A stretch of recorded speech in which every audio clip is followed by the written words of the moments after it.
sitting here, I realize what I've done wrong,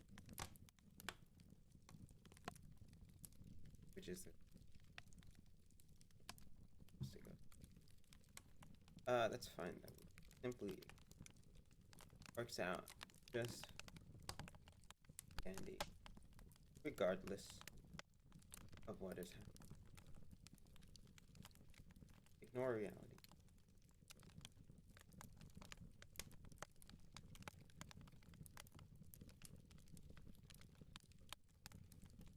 Breaks. And now there's more.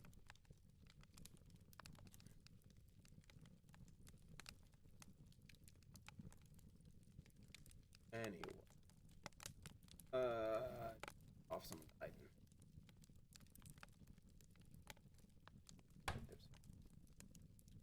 Now in part 2, the book says, restarts the chapter number. If I'll remember to say part 2, chapter so-and-so.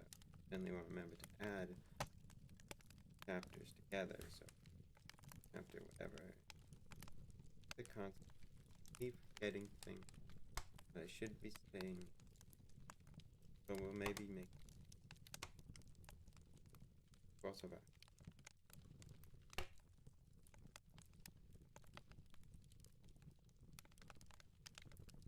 18.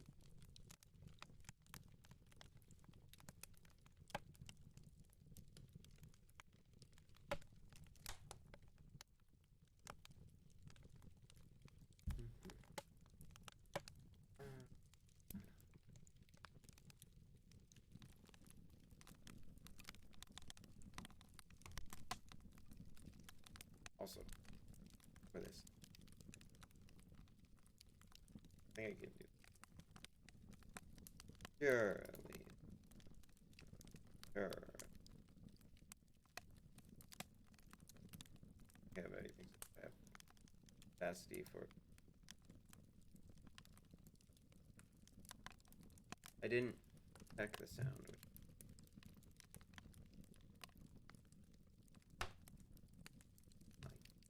Probably fine, I think.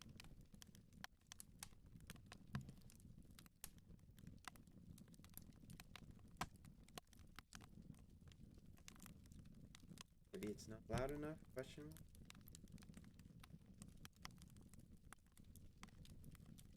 mark? How does this sound? Also further away from the microphone. Maybe if I move it closer, we're in better position. Duh.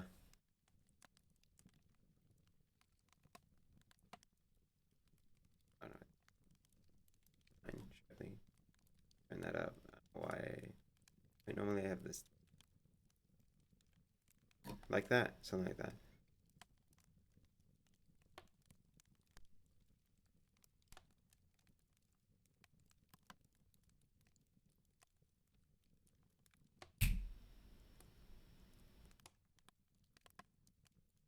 Okay, whatever. Surely it's fine.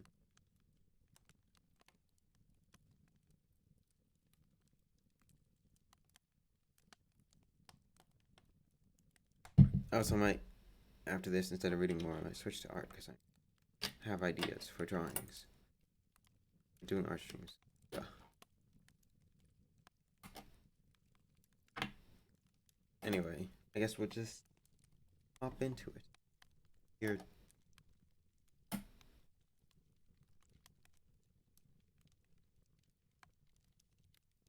I should mess with my mic set one day. That day is not today, however. Ha ha ha. Oh well, we get into it.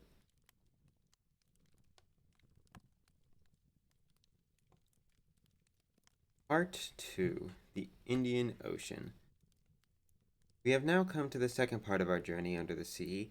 The first portion of it came to a fitting if a somber close in the coral cemetery, which had left so indelible an impression on our minds. Life and death in the bosom of the ocean. Here it was that Captain Nemo's days were drawing onward to that very grave that he had prepared in one of water's deepest abysses. In that mausoleum, not one of the sea's monsters could trouble the last sleep of the Nautilus's crew, of those friends riveted to each other in the death as in life. Nor any man either, the captain had added. Still, the same fierce, unyielding defiance toward human society. No longer could I content my mind with the guess which satisfied counsel regarding the case, the cause of our commander's hatred of mankind. My servant insisted that our host was one of those unknown scientists who returned to humanity contempt for the indifference that has been shown to them. Conseil believed Captain Nemo was a misunderstood genius who had grown tired of the Earth's insincerity and greed, and who had therefore taken refuge in the inaccessible medium because there he was free to follow his own instincts. To my mind, this hypothesis explained but one side of the commander's character. The mystery of that last night during which we had been passed in our prison had put me on a new track. Added to our confinement, the other outstanding events of the experience had suggested a different clue from the one Conseil was inclined to. The artificial sleep, the precaution of snatching the telescope from my eyes so violently, the mortal wound of my mysterious patient due to an unaccountable shock to the Nautilus, all these had given my thoughts a new direction. No, Captain Nemo was not satisfied to shun men. His formidable apparatus was not designed alone to further his instincts for freedom, but perhaps equally to suit the need he felt for some terrible form of retaliation or revenge. But I admit that nothing of what happened at just this juncture was entirely clear to me. I seemed to catch but a glimpse of light here and there from out of the curtaining suspicion and darkness, so I must confine myself to narrating the actual events as they occurred. This day, the 24th of January, at noon, the second officer came to take the altitude of the sun. I mounted to the platform, lighted a cigar, and watched the operation.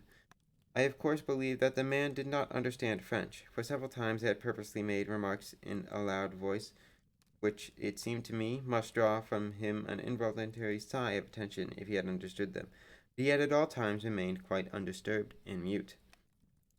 As this officer was taking observations with the sextant, one of the sailors of the Nautilus arrived to clean the glass of the lantern. It was a strong man who had accompanied us on our first undersea excursion to the island of Crespo. I examined the fittings of the box in which the beacon was placed.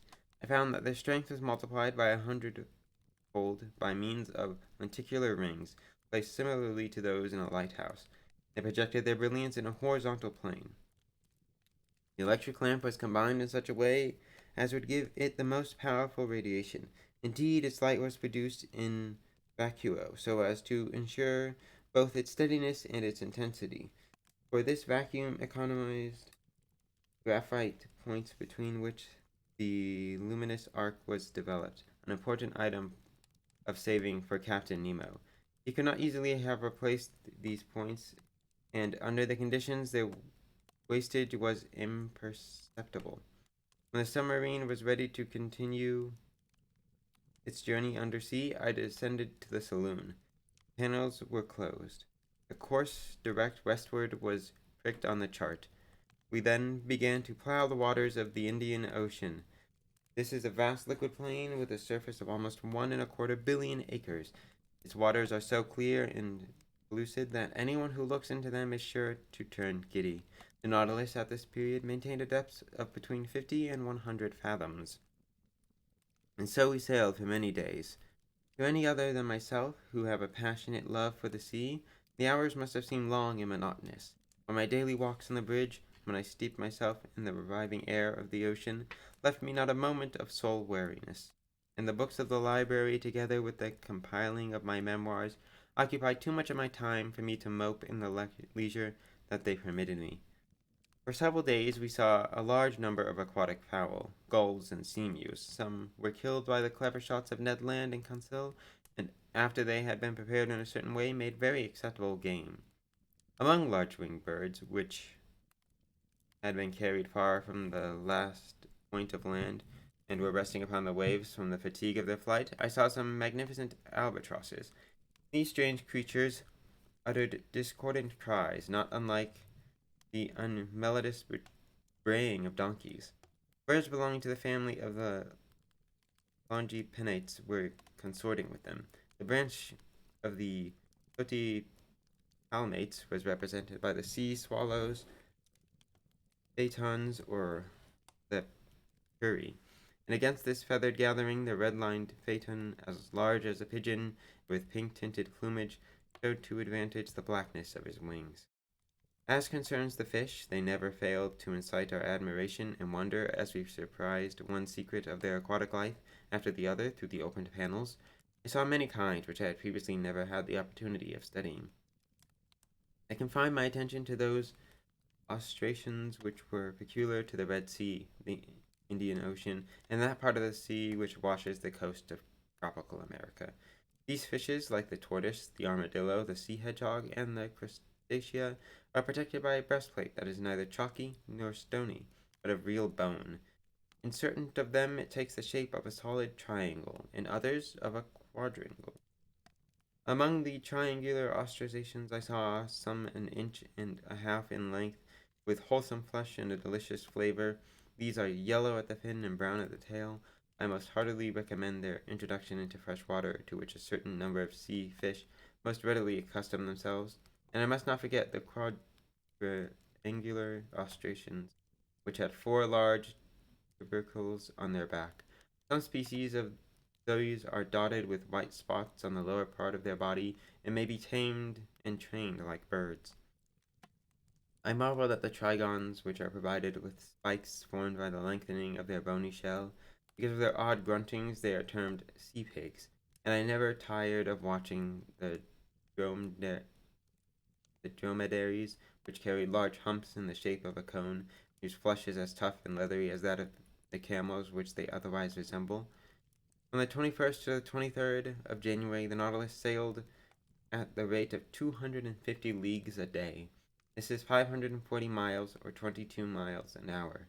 We encountered so many different varieties of fish because they were attracted by our powerful electric light and tried their best to follow us. Most of them, however, were soon distanced by our unusual speed. The morning of the 24th, in 12 degrees 5 minutes south latitude and 94 degrees 33 minutes longitude, we sighted Keeling Island, a madrepore formation planted with magnificent coconut trees. This spot had been visited and described by Mr. Darwin and Captain Fitzroy. The Nautilus skirted the shores of this desert island for a short distance. At this point, our nets brought up numerous specimens of polypi and curious shells of mollusks. A few perfect examples of the species Delphinula already enriched the treasures of Captain Nemo in the saloon, but I was happy to add to their number an Astrea punctifera, a sort of parasite polypus often found affixed to a seashell. Soon Keeling Island disappeared from the horizon, and our course was then directed toward the northwest and the Indian Peninsula. From now on, our course was slower and more changeable. It often took us to great depths. Several times the inclined planes were resorted to, their obliquity to the water line being regulated by levers in the interior of the submarine. In such fashion, we sloped downward about 2 miles, but never succeeded in reaching the lowest levels of the Indian Ocean. And no wonder, for although soundings of 7,000 fathoms have been recorded, the greatest depths have never yet been plumbed. As to the temperature of the lower strata, the thermometer invariably registered 4 degrees above 0 centigrade. The only stated differential in heat that I was able to codify was the fact that the water is colder at higher levels in shallows than in the open sea. On the 25th of January, the whole ocean plain was deserted. The Nautilus spent the livelong day on the surface, beating the waves with its powerful screw and making them bound to a great height. Who, if he had been near to witness this byplay, would not have considered our submarine to be a gigantic cetacean, disporting itself? 3/4 of the day I passed on the platform. I watched the sea and its changing humors with an eager eye. Nothing interrupted the curving line of the horizon until about 4 o'clock. A large steamer ran westward on our counter. Masts were visible for but an instant, but you could not sight our vessel, as she wallowed too low in the water.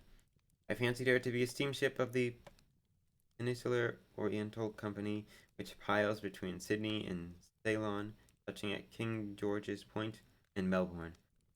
At 5 o'clock that evening, just before that breathless twilight that binds night to day in tropical zones, Conseil and I were surprised by a curious sight. A shoal of Argonauts were traveling along the surface of the ocean. You could count several hundreds of them. They belonged to the tubercle family, which is a peculiar to the Indian Seas, and are most graceful mollusks. Most paradoxically, they move forward by moving backward. This they do by means of their locomotor tubes, through which they drive the water which has already been sucked in. Of their total 8 tentacles, 6 were elongated and stretched out so as to float on the water. The other 2 were rolled up flat and exposed to the wind, outspread like light sails. I could clearly see their fluted and spiral-shaped shells, which we are justly compared to an elegant skiff.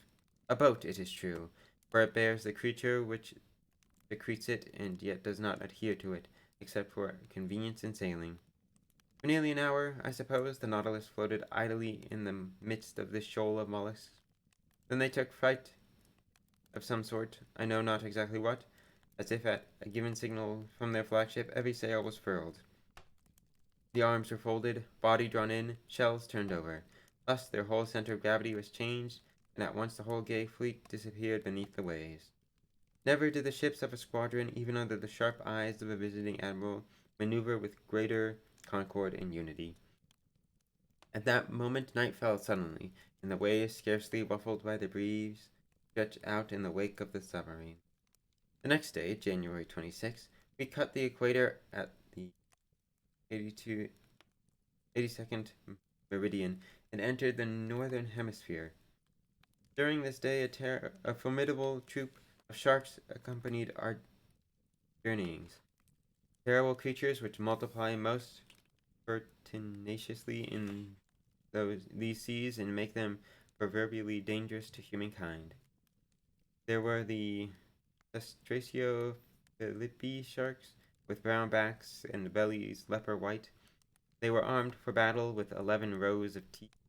Also the eyed sharks, that is, their throats was marked with a large black spot surrounded with white, which looked like an egregious eye.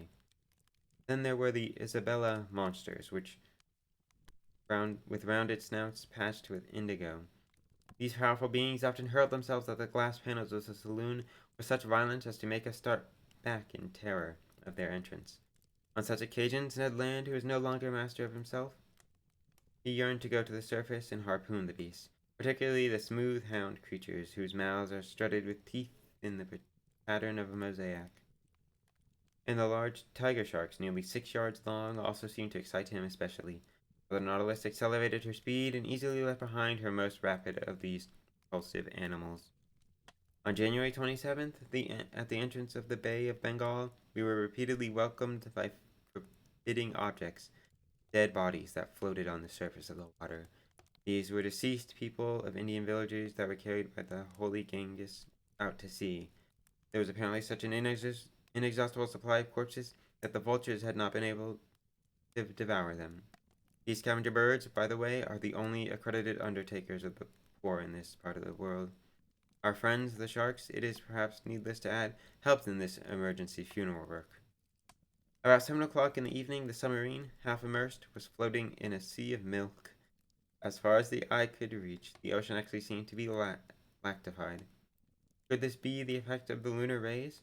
Hardly, for the moon, not quite 2 days old, still lay hidden under the horizon.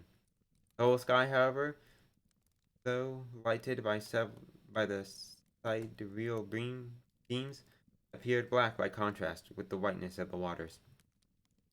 Conseil could not believe his eyes, and he questioned me as to the cause of the strange apparition. Happily, I was able to give him a convincing answer. It is called a milk sea, I said. It consists of a large area of white wavelets, often to be seen on the coast of Amboyna and in these parts of the ocean too. But, sir, what is the source of so confusing a phenomenon?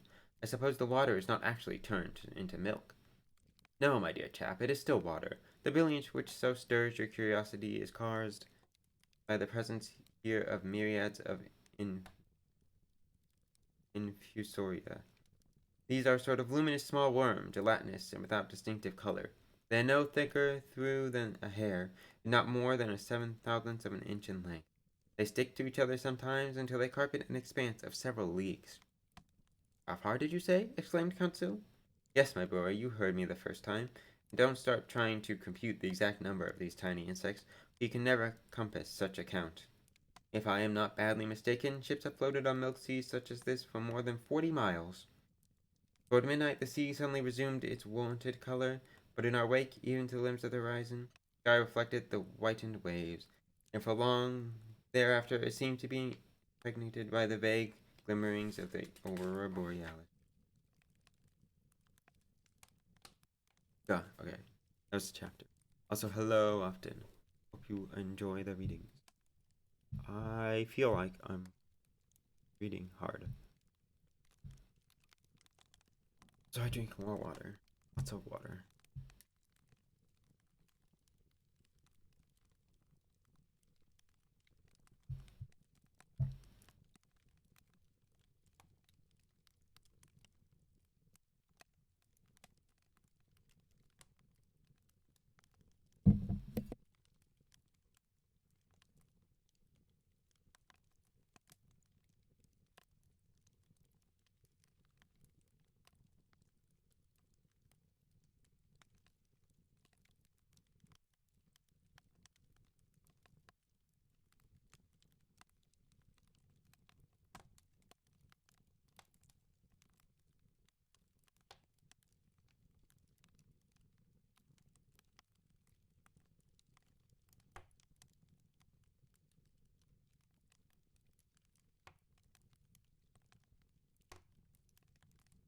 Alright, go.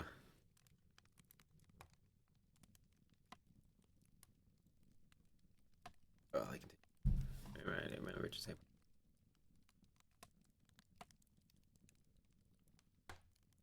Part 2 The Island of Ceylon.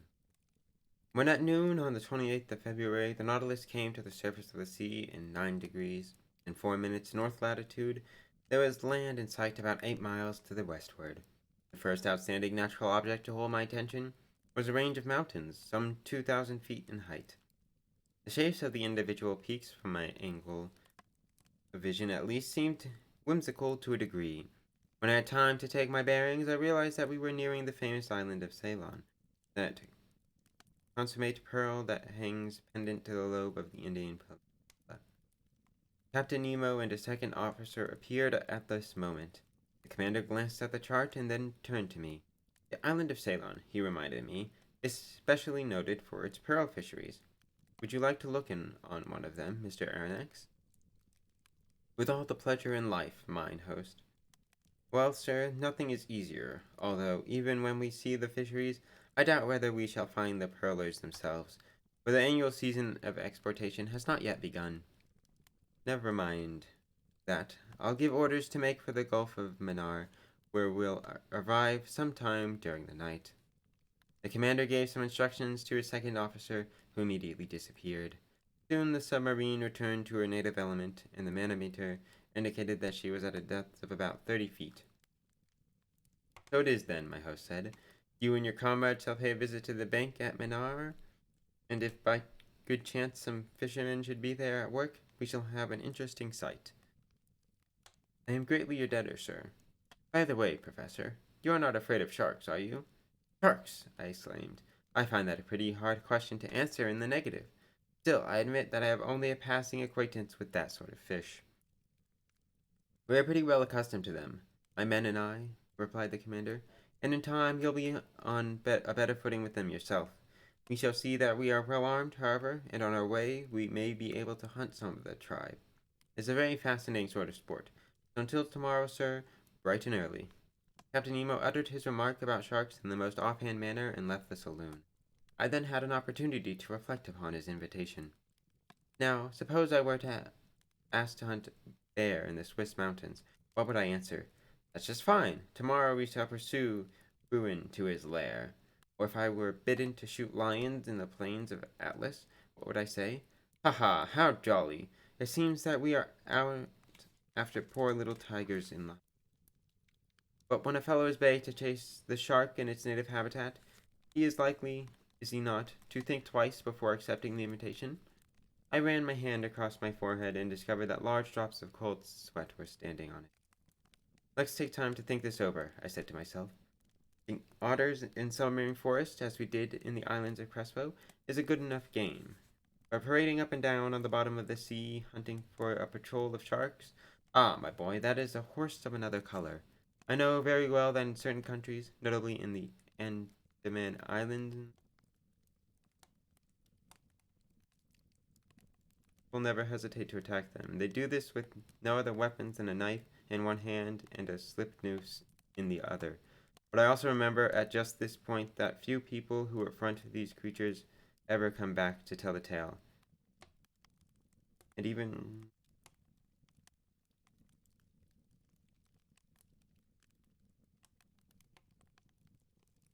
at this moment, Conseil and the Canadian entered.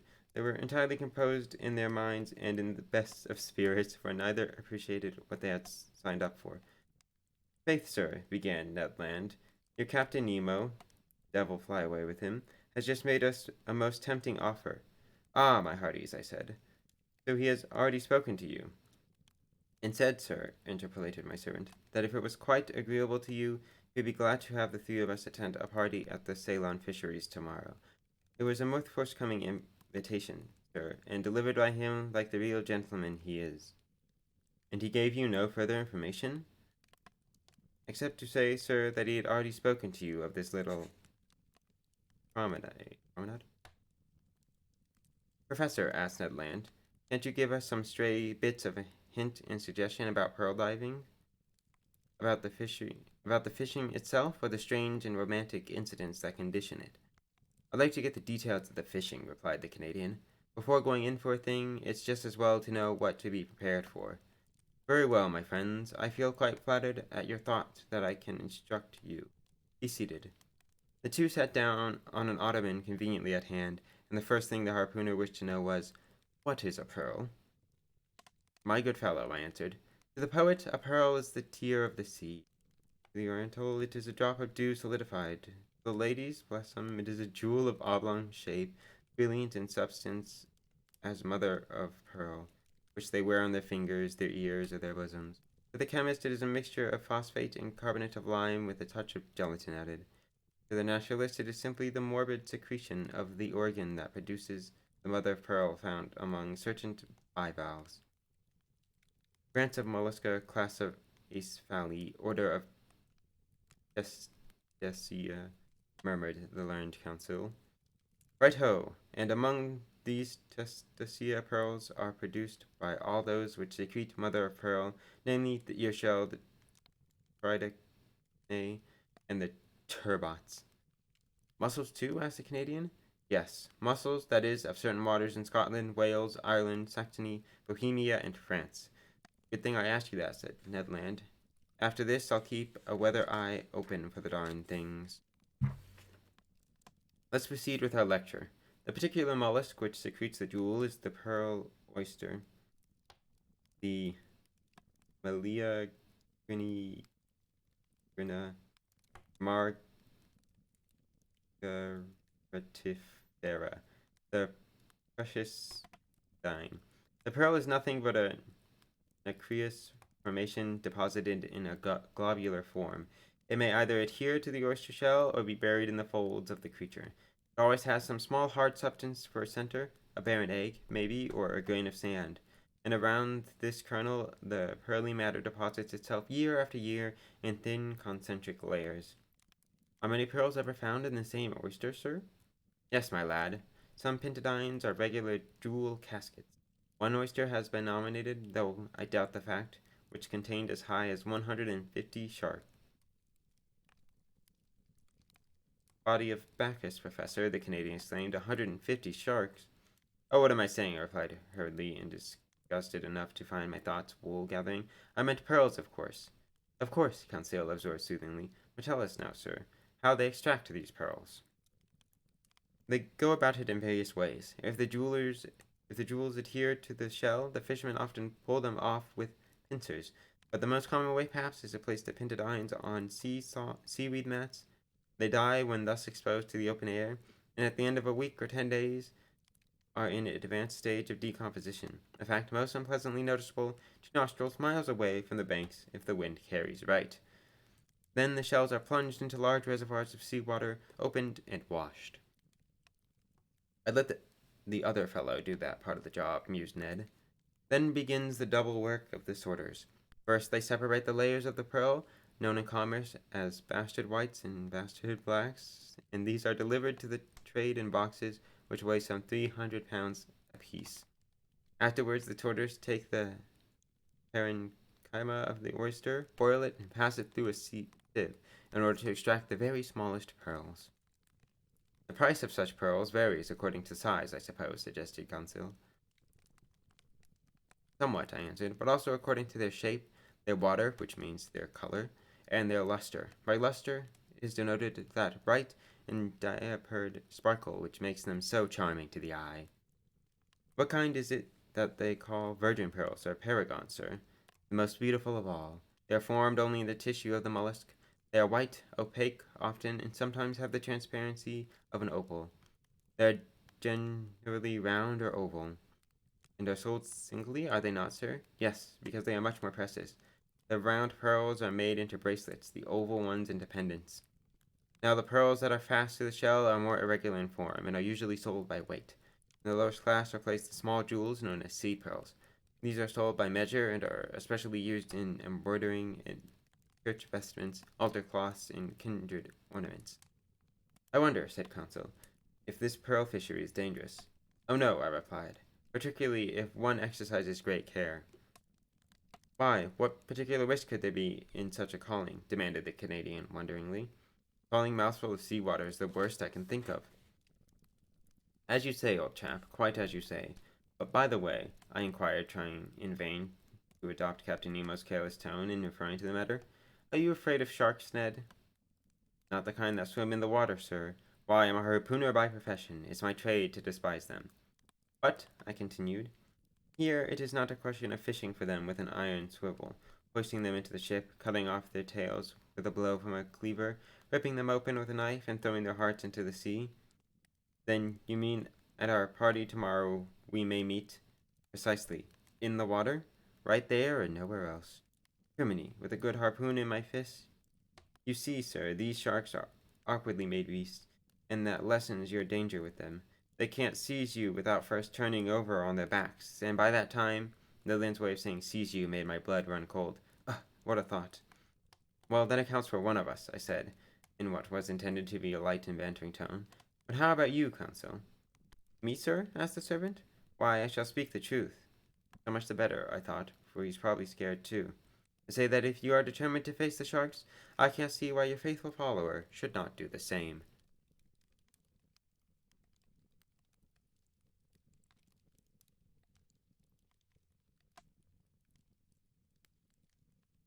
Water time. That was a chapter. Dun dun dun.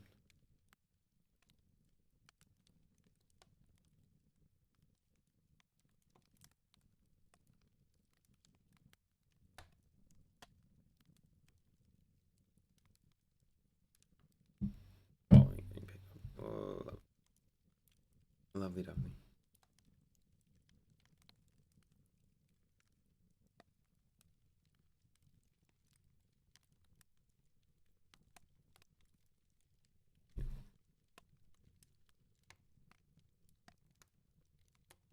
Part 2, Chapter 3. A Pearl of Great Price. Next morning at 4 o'clock, I was awakened by the steward whom Captain Nemo had assigned to my personal service. I rose at once, dressed, and went to the saloon. I found my host awaiting me. Your Aronnax, he asked. Are you ready to start? Yours to command, sir. Then follow me, if you please. And my companions, Captain? Have been told of our plans and are on the bridge. Then do we not put on our diver's suits? Not at present. I did not allow the Nautilus to approach too near the coast. We are still at some distance from the Manar bank. But the boat is ready, and it will take us to the exact point of disembarkation, which will save us a good walk. It carries our diving apparatus, which we'll climb into when we begin our submarine journey. We went to the central staircase, which led to the platform. My comrades were there before me and inclined to be brisk as colts at the idea of the pleasure trip which was underway. 5 sailors from the submersible's crew, with their oars erect, awaited us in the boat. This had been lashed to the side. The night was still dark. Layers of clouds veiled the canopy of the sky, permitting but few stars to be seen. I tried to pierce the gloom on the side where land lay, but could see only an indistinct line that enclosed 3/4 of the horizon from southwest to northwest. Our ship had, it seemed, during the night, gone up the west coast of Ceylon, and lay now west of that bay, or rather gulf, which is formed by the mainland and the island of Mannar. There are, under the obscure waters, stretched the Pinnadine Bank, an inexhaustible mine of pearls more than 20 miles in length. We took seats beside our commander in the stern of the boat. The boatswain went to the tiller. The painter was cast, the 4 sailors bent to their oars, and we sheered off. The boat was headed south. Oarsmen had been instructed not to hurry. I noted that their strokes, strong when in the water, followed one another at intervals of 10 seconds, according to the rule then prevalent in the French Navy. While the craft between the strokes was running by its own momentum, the liquid drops on the poised oars struck the dark surface of the waves crisply, like spats of molten lead. A small swell, widespread and with little brow lent a gentle rocking to the boat, and the crest of the waves chopped in the face of it. We were without inclination to speak. What thoughts were coursing through Captain Nemo's brains? Perhaps he reflected upon the land which he was approaching, which he found too near to him for comfort. Ned would certainly be cherishing the opposite opinion. The closer to him lie the land, the better he was suited. As you conceal, he was present in our midst from idle curiosity, or because he was never happy to be far away from his master. About 5:30, the first streaks of dawn on the horizon brought out the tints of the upper coastline more distinctly. Flat though it was in the eastern parts, it rose a little to the south. 5 miles of water still separated us from shore, indistinct because of the night mist. At 6 o'clock it was suddenly day with that rapidity peculiar to the tropical regions, which know neither dawn nor twilight. Solar rays penetrated the cumulus curtain of clouds piled up on the eastern sky, and the radiant orb rose majestically. Now I could see land clearly, with a few trees scattered here and there. The boat drew near to Mannar Island, which was rounded from the south. Our commander got up from his seat and watched the ocean. At a sign from him the anchor was dropped, but the chain of it scarcely ran, for the water here was little more than a yard deep, and this spot was one of the highest points along the whole bank. "Here we are at last, Miss Aronnax," said the captain. "Do you see the enclosed bay? There, in a month, will be gathered together the numerous boats of the fishermen, and these are the very waters their divers will ransack so boldly. This bay is happily situated for that sort of fishing. It is sheltered, as you noticed, from the strongest winds. The sea is never very rough here, a fact that makes the water especially favorable to divers' work. We must now put on our suits and begin our walk." I made no reply, for I was too occupied in examining the suspected waves, beneath which I feared a school of sharks might be lurking. With the help of sailors, I began to assume my heavy sea dress. Captain Nemo and my comrades were also changing their costumes. None of the Nautilus men was to accompany us on our excursion. Soon we were enveloped from top to toe in our India rubber clothing. The air apparatus was fixed to our backs with braces. As to the Ruhmkorff lighting mechanism, there was no necessity for it. Before I finally thrust my head into the copper cap, I had asked the captain regarding our possible need for artificial light. "There'd be no sense in bothering with it," he said. "We are going to no great depth, and the solar rays will furnish enough illumination for our stroll. Besides, it would be hardly prudent to carry our electric lamps into these waters, for their brilliance might well attract the attention of certain dangerous inhabitants of the coast most inopportunely." As our guide pronounced these words, I turned to peer at Ned Land and Conseil, but my 2 friends had already encased their heads in the metal caps, so they could neither overhear nor answer. One last question remained. "What about our guns?" I queried, "or firearms of some sort?" "What use could we put them, Professor? Do not mountaineers meet the attack of the bear with a dagger? And is not steel surer than lead? Here is a strong blade for you. Put it in your belt, and we will get started."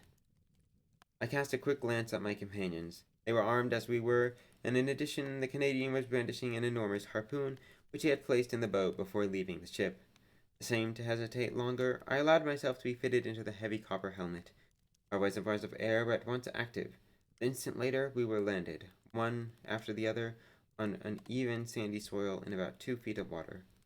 Our host made a sign with his hands, and we followed him down a gentle declivity until we disappeared under the waves. Shoals of fish, like coveys of snipe in a bog, rose over our feet. They belonged to the genus Monoptera, which have no other fins but their tail. I recognized the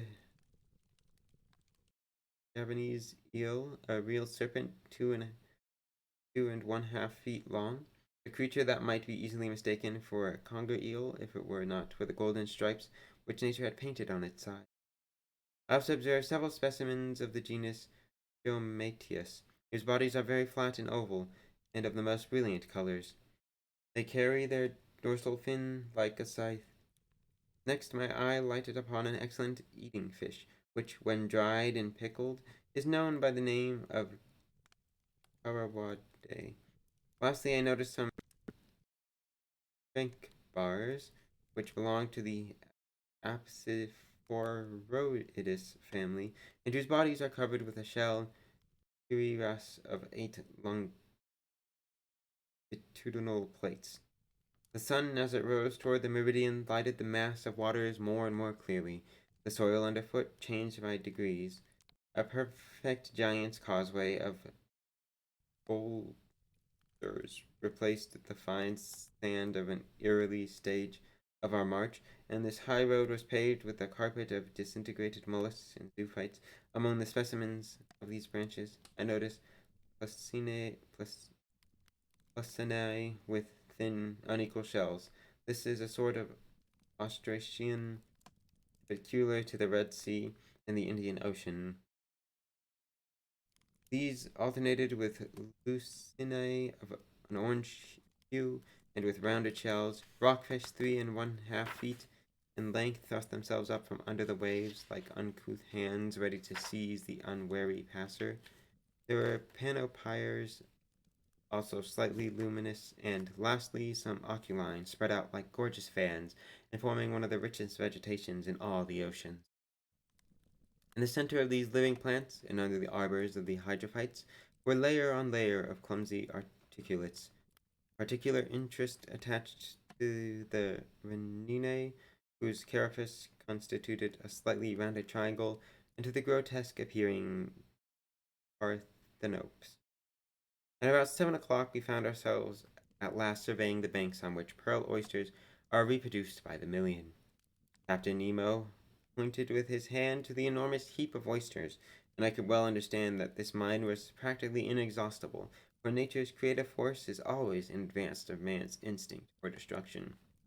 Ned Land, faithfully obedient to his impulse of collecting food wherever he might find it, hastened to fill a net that he carried with some of the finest specimens. We could not stop to gather stuff for future meals. We had to hurry to follow in the footsteps of the captain, who seemed to be guiding us along paths known only to himself. The ground was definitely rising again. It came on certain occasions so close to the surface of the sea that my arm, when stretched upward, was in the outer air. Then again, the level of the bank would sink precisely. Often we rounded the base of a heaped up rocks, sharped into pyramids, and their dark fissures, huge crustacea perched upon their high claws like some forbidding war engine would watch us with unmoving eyes, and beneath our feet crawled more than one sort of annelid. At this moment, as if we otherwise should not have our fill of interesting novelties, there opened before us the entrance to a large grotto. The vestibule was hollowed, as if by human agency, by a picturesque pile of water-sculptured rocks, and was carpeted with all the thick weaves of undersea flora. In its tunneled archings, the solar rays seemed dulled by successive gradations, until its vague inner transparencies became indeed drowned light. The commander entered fearlessly. We followed. My eyes soon grew accustomed to this relative state of obscurity.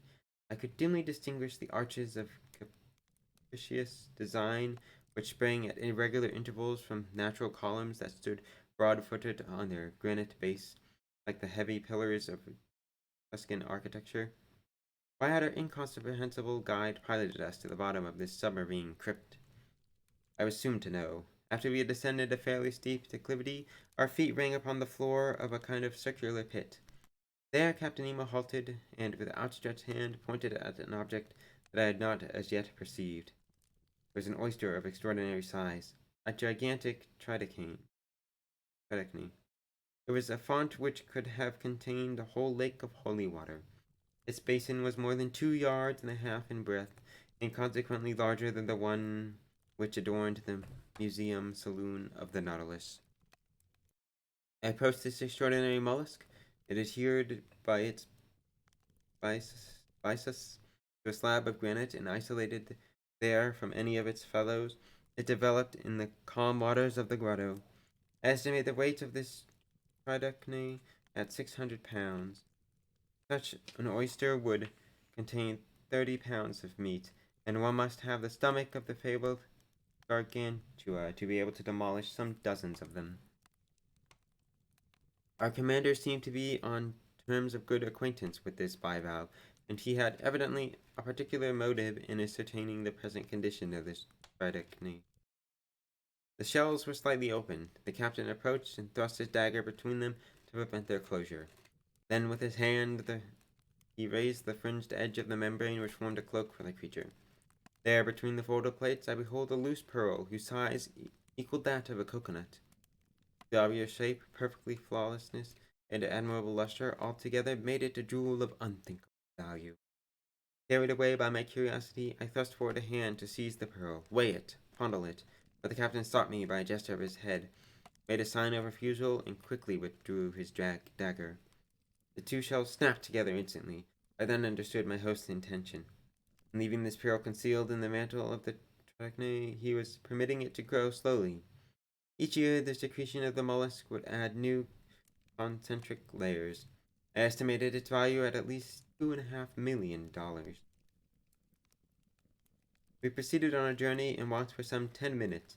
Then our guide a second time came to a sudden stop.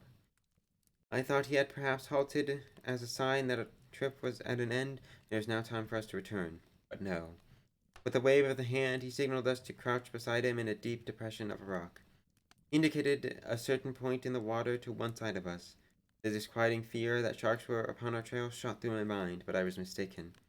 Once again, it was no monster of the ocean with whom we had to deal. It was a man, a living man, an Indian, a fisherman, a poor devil who had, I suppose, come to glean what he might before the harvest. I could see the bottom of his canoe anchored, some feet above his head. He dove and remained in the water as long as he could without bursting his lungs, and then regained the upper air for a short breathing space before a renewed descent. A rope up around his waist kept him attached to the boat. He held a stone between his feet, cut in the shape of a sugar loaf to aid him in sinking more rapidly. Such was his entire apparatus for pursuing the diver's trade. The moment he reached the bottom, about 5 yards beneath his boat, he fell to his knees and filled his bag with oysters picked up at random. Then he went up to empty it, pulled up his stone, and began the operation anew. Each trial lasted upward of a minute. The diver was too preoccupied to notice us.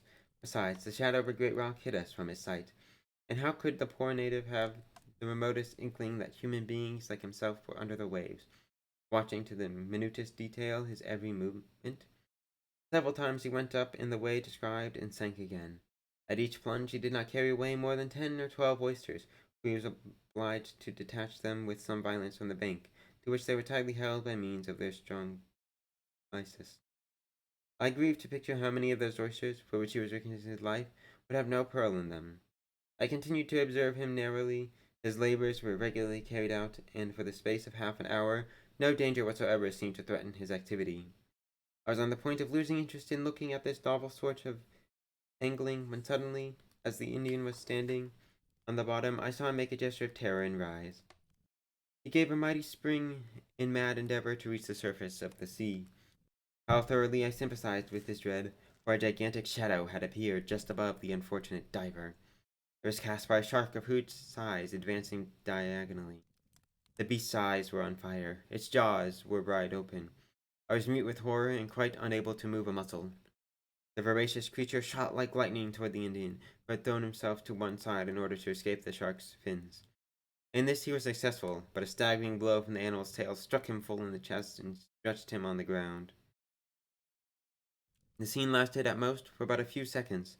The shark returned to its prey, turning over on its back, prepared to cut the Indian in two. Then I saw Captain Nemo straighten himself from a crouching posture, and, dagger in hand, walk directly toward the submarine terror, ready for a face-to-face fight with it. Thus, the very moment the creature was intending to snap the unhappy fisherman into bits, it perceived a new antagonist, and turning over again, rushed swiftly toward him. All the rest of my life I shall see the attitude of our commander at this juncture. He held himself well together, waiting with admirable courage for the onslaught of the shark. And when it plunged at him, he threw himself aside with amazing quickness, avoiding the shock of collision, and at the same second, driving his dagger deep into its side. The first horror rested with my host, but the fight was not over yet. A terrible combat followed. The shark seemed to emit a roar, so far as I could tell by what I saw rather than heard through the thick lens of my copper helmet.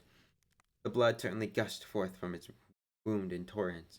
The sea was dyed red, and through the opaque liquid I could no longer distinguish events with any approach to clarity.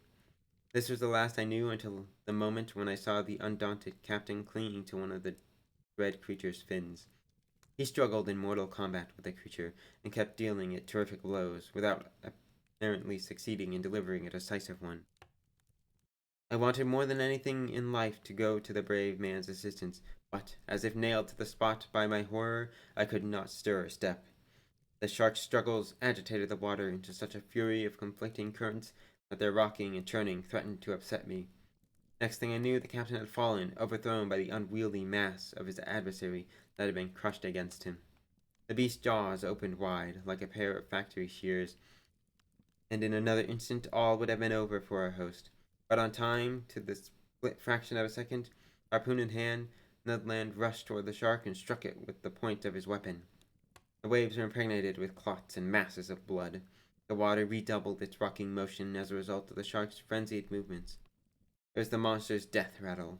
Struck to the center of its heart, it was now struggling in dreadful convulsions, the shock of which threw Conseil on his feet. By this time, Ned Land had disentangled the captain from the twisting mass of the monster, and scarcely was the latter thus happily rescued and free to act. When he got to his feet and went straight to the Indian, he quickly cut the cord which held the prostrate man to the stone, and wrapped him in his arms. With a crouch and a spring, he mounted to the surface. We others followed him as quickly as we could, and a few seconds later, saved as by a miracle, had joined him in the fisherman's boat. Captain Nemo's first care, after discovering that he himself was without any wound, was to recall the unfortunate Indian to life. I, whom a doctor, did not think he could succeed, but I knew it might be possible, after all, for the poor creature's immersion had not been a prolonged one. Unless the blow from the shark's tail should have proven mortal, some slight hope remained.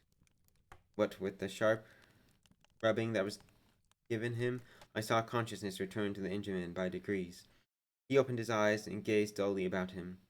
Imagine his amazement, his terror even, at seeing four great copper heads leaning above him. And more than all else, what must he have thought when Captain Nemo, drawing from the pouch of his diving dress a bag of pearls, placed it in his hand? This magnificent gift from the man of underseas, so stricken Bengalese beggar, was accepted with a trembling hand. His wondering eyes clearly showed that he did not know what sort of superhuman beings he owed at one stroke his life and his fortune. The captain signaled us to depart, and we regained the bank, following back the path we had already once traversed. We came in half an hour or so to the anchor which held to the bottom the canoe of the Nautilus. Once more on board, with the help of the waiting soldiers, we soon stripped off our heavy copper helmets. Captain Nemo's first words were addressed to the Canadian. "Thank you, Mr. Land," he said. "One good turn deserves another, sir," replied the harpooner. "I owed you that, remember?" A ghastly smile passed across our commander's lips as he reflected how close he had come to the threshold of death less than an hour before, but he said no more of the incident. "To the submarine," he directed the crew. The boat fairly flew over the water. Some minutes after leaving our anchorage, we met the shark's dead body floating. From the black markings at the extremity of its fins, I could distinguish the awe-inspiring melanopteron of the Indian seas, of the species shark, properly so called. The animal was more than 25 feet long. Its enormous mouth occupied at least 1/3 of its body. It was a full-grown beast, as we knew the moment we observed in its upper jaw the 6 rows of teeth shaped like an isosceles triangle. Conseil studied the course with scientific curiosity, and he informed me that he assigned it to the Cartilaginous class, Anthroptergian order, with fixed gills of the Selacian family in the genus of sharks. I agreed with him. While I was staring at this inert mass, a dozen of those voracious creatures appeared close to our boat. Without noticing us in their fits of greedy hunger, they hurled themselves upon the dead body and fought madly with one another for the choicest pieces. Not later than 8:30, we were again on board the submersible, and then, for the first time, I had ample opportunity to mull over the incidents which had occurred during our excursion to the Manar Bank. Two conclusions faced me inevitably as the result of my musing. The first was that our commander was a man of most unheard of courage. The other was that, after all, he had devoted himself in a rare spirit of self-sacrifice to a representative of that human race from which he had fled to the uttermost depths of the sea. However he might wish to distinguish the fact, this strange man had not succeeded in crushing down his humanity. For greater love hath no man than this, that he face death for his fellow. When I ventured to make some such observation in his presence, he tried to look bored, but he answered in a slightly moved tone, "That Indian, my dear sir, is a member of an oppressed race, and I still am, and ever shall be, one with all such people."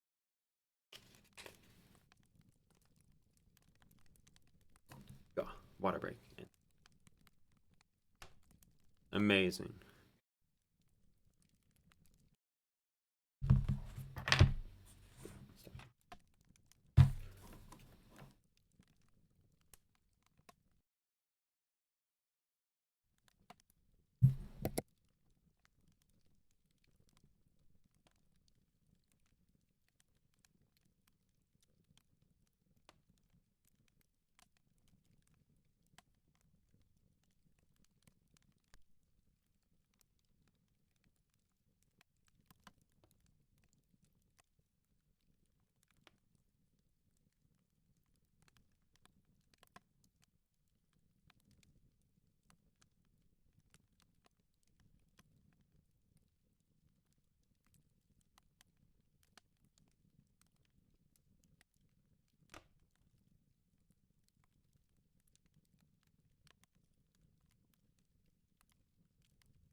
God, I've drank all my water. No, I might get more. I might just. Who knows? Who knows? You knows, you knows. Who knows what who knows?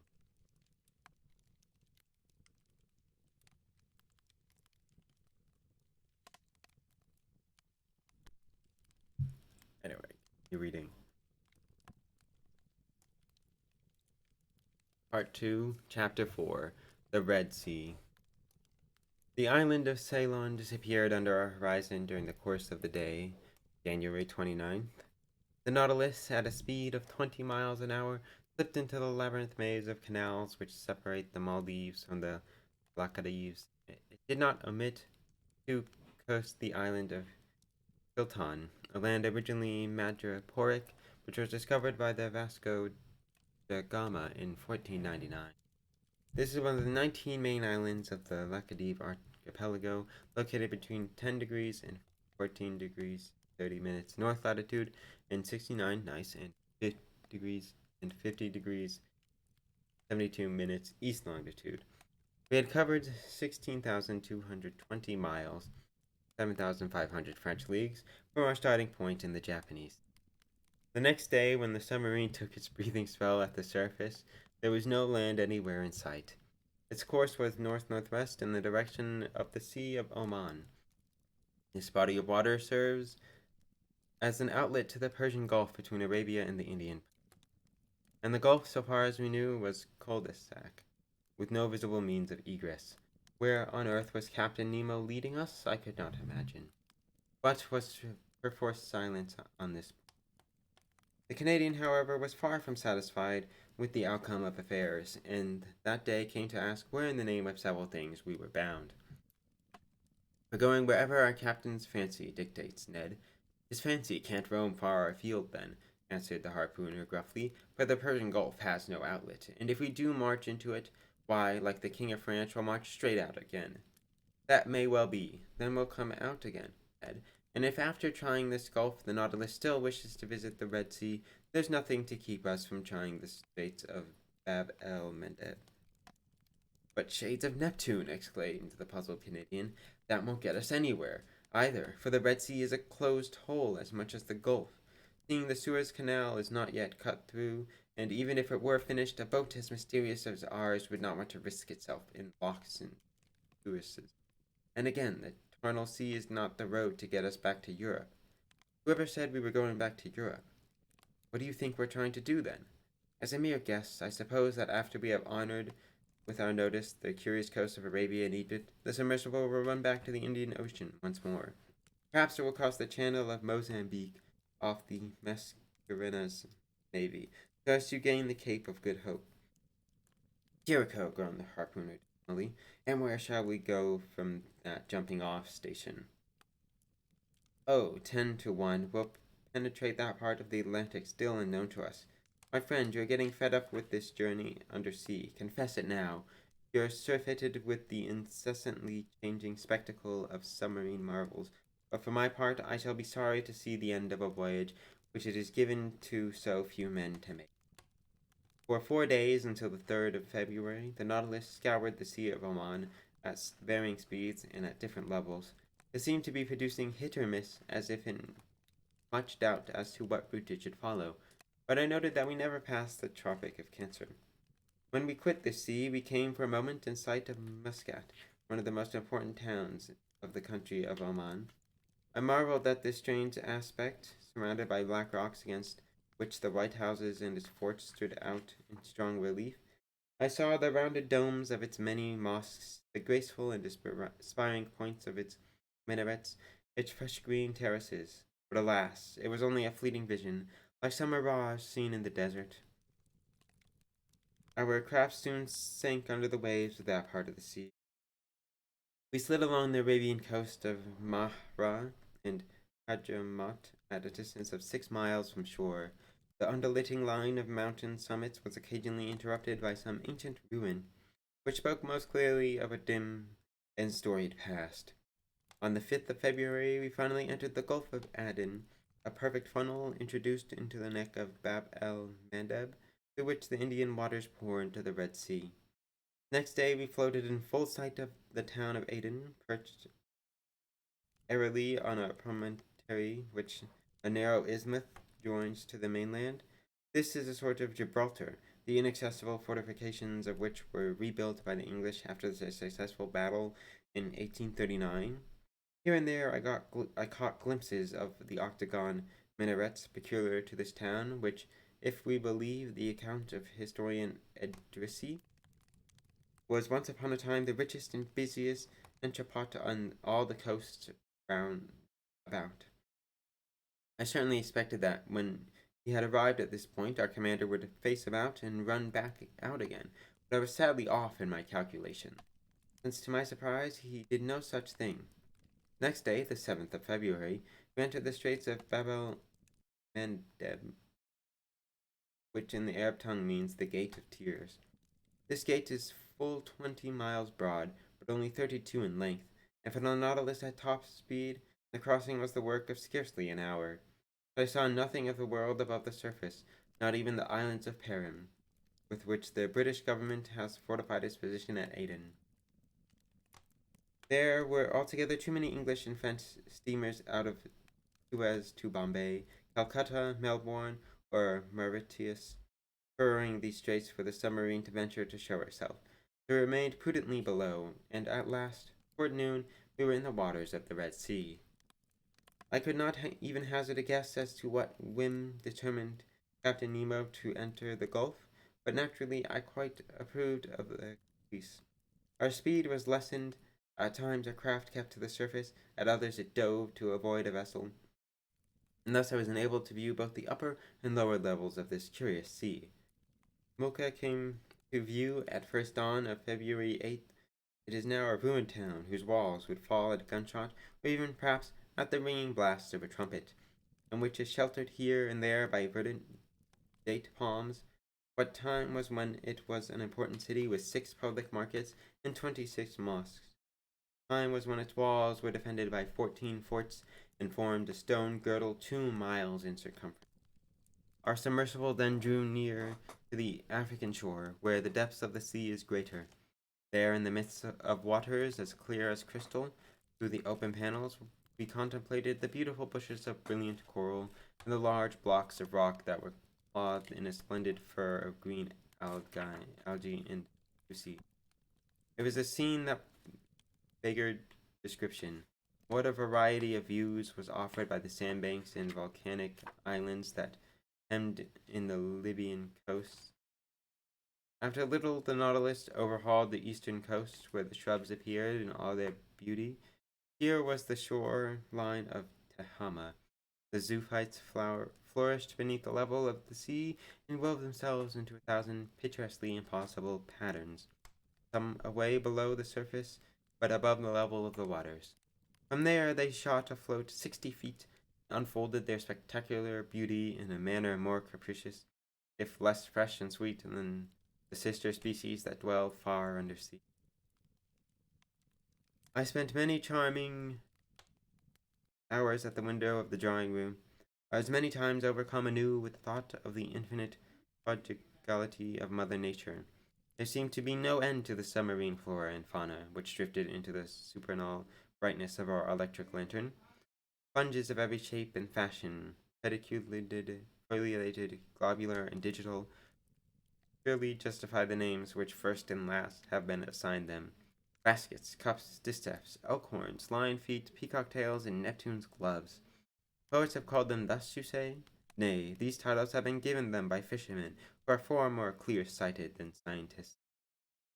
The other zoophytes which multiplied besides the sponges were mainly medusae, of a most graceful sort. Mollusks were represented by several branches of the calmar family, which according to Orbigny are peculiar to the Red Sea.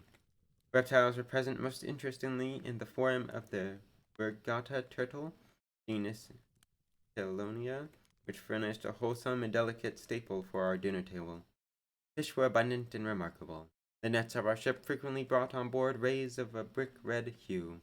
Their bodies are spotted with blue and easily recognizable because of their twin spikes. Caranxes we also held in plenty, superbly striped with 7 transverse bands of jet black. Their fins were blue and yellow, their scales were gold and silver. Of yellow-headed mullets we saw many. Gobies and 1,000 other older friends we also renewed acquaintance with. On February 9th, the Nautilus found herself floating in the broadest sector of the sea. This is the part which separates Sunakin of the west coast and Kumfida on the east by a matter of 90 miles of windswept water. At noon of this day, after the bearings had been taken, Captain Nemo chanced to ascend to the platform when I was there. I was determined not to let him escape again without pressing him to divulge his goal. The moment he saw me, he offered me a cigar of fragrant sea tobacco. The sea pleases you, eh, my dear fellow? He asked, graciously. Have you fed your mind fat on the wonders that lie beneath its cover? Have you gained an enduring picture of its fishes, its zoophytes, its gardens of sponges, its forests of coral? Did you get a satisfying look at the towns that border our view? Yes, mine host, I replied, and I found the submarine a most suitable boat for this purpose. It is actually intelligent. More so than many people I have met, for it fears not the terrible tempest of the Red Sea, nor its currents, nor its sand reefs. You remember, sir, the ancient geographers cited this body of water as the worst imaginable? If I am not mistaken, then they thought its reputation very shady. Detestable is a better word, Mr. Aronnax. Greek and Latin chroniclers have not a decent word to say of it. Strabo calls it a dangerous thing during the Edessian winds and in the rainy season. Arabian Idrisi mentions it by the name of the Gulf of Calzone. He relates that ships and shoals are wrecked upon its reefs, and that none but a fool risks a passage on it at night. Subject to mad storms, strewn with inhospitable islets, offering nothing of value on its surface or in its depths. These are his very words. Such, too, is the well-considered opinion of Arian, Agatharchides, and Artemidorus. But, I said with a pitying smile, it is evident that no one of these historians has ever sailed on board the Nautilus. You are right, the captain replied, but in this respect the modern people are no more advanced than the ancients were. What ages elapsed ere the mechanical power of steam was put to sane uses. Another century may pass without begetting a second submarine like ours. Progress is slow, Professor. True, too true, I said. Your boat is a century before its time, for aught I know, an aeon. It is a pity, sir, that the secret of such an invention must die with its creator. Captain Nemo, who made no immediate reply, after a silence that lasted several minutes, he continued. We were speaking of what ancients thought regarding the navigating of the sea. Their fears were exaggerated, don't you think, sir? Yes and no, my friend. Our commander seemed to know this body of water by chapter and verse. But you see, all sorts of perils were present to ancient ships that are non-existent for a modern vessel which is well rigged, strongly hulled, and thanks to captive steam, master of its own course. I had not taken sufficient consideration of that fact, I said, slightly shamefaced, as I always was before the superior knowledge of my mentor. Captain Nemo warmed to the subject. Picture to yourself, Mr. Aronnax, he went on, those first navigators who set forth in ships made of planks bound by cords stripped from the palm tree, boards that were saturated with the grease of sea dogs and smeared with resin. They had no tools with which to take their bearings and soundings, and they fared blithely in currents of which they were beautifully and blissfully ignorant. It is a wonder a single one of them escaped death by drowning. Shipwrecks were frightfully common, sir, but in our time the steamers which ply between Suez and the South Seas have little to fear from the fury of this gulf. No matter how contrary trade winds may show their teeth, captain and patchers no longer prepare for sea voyage by offering up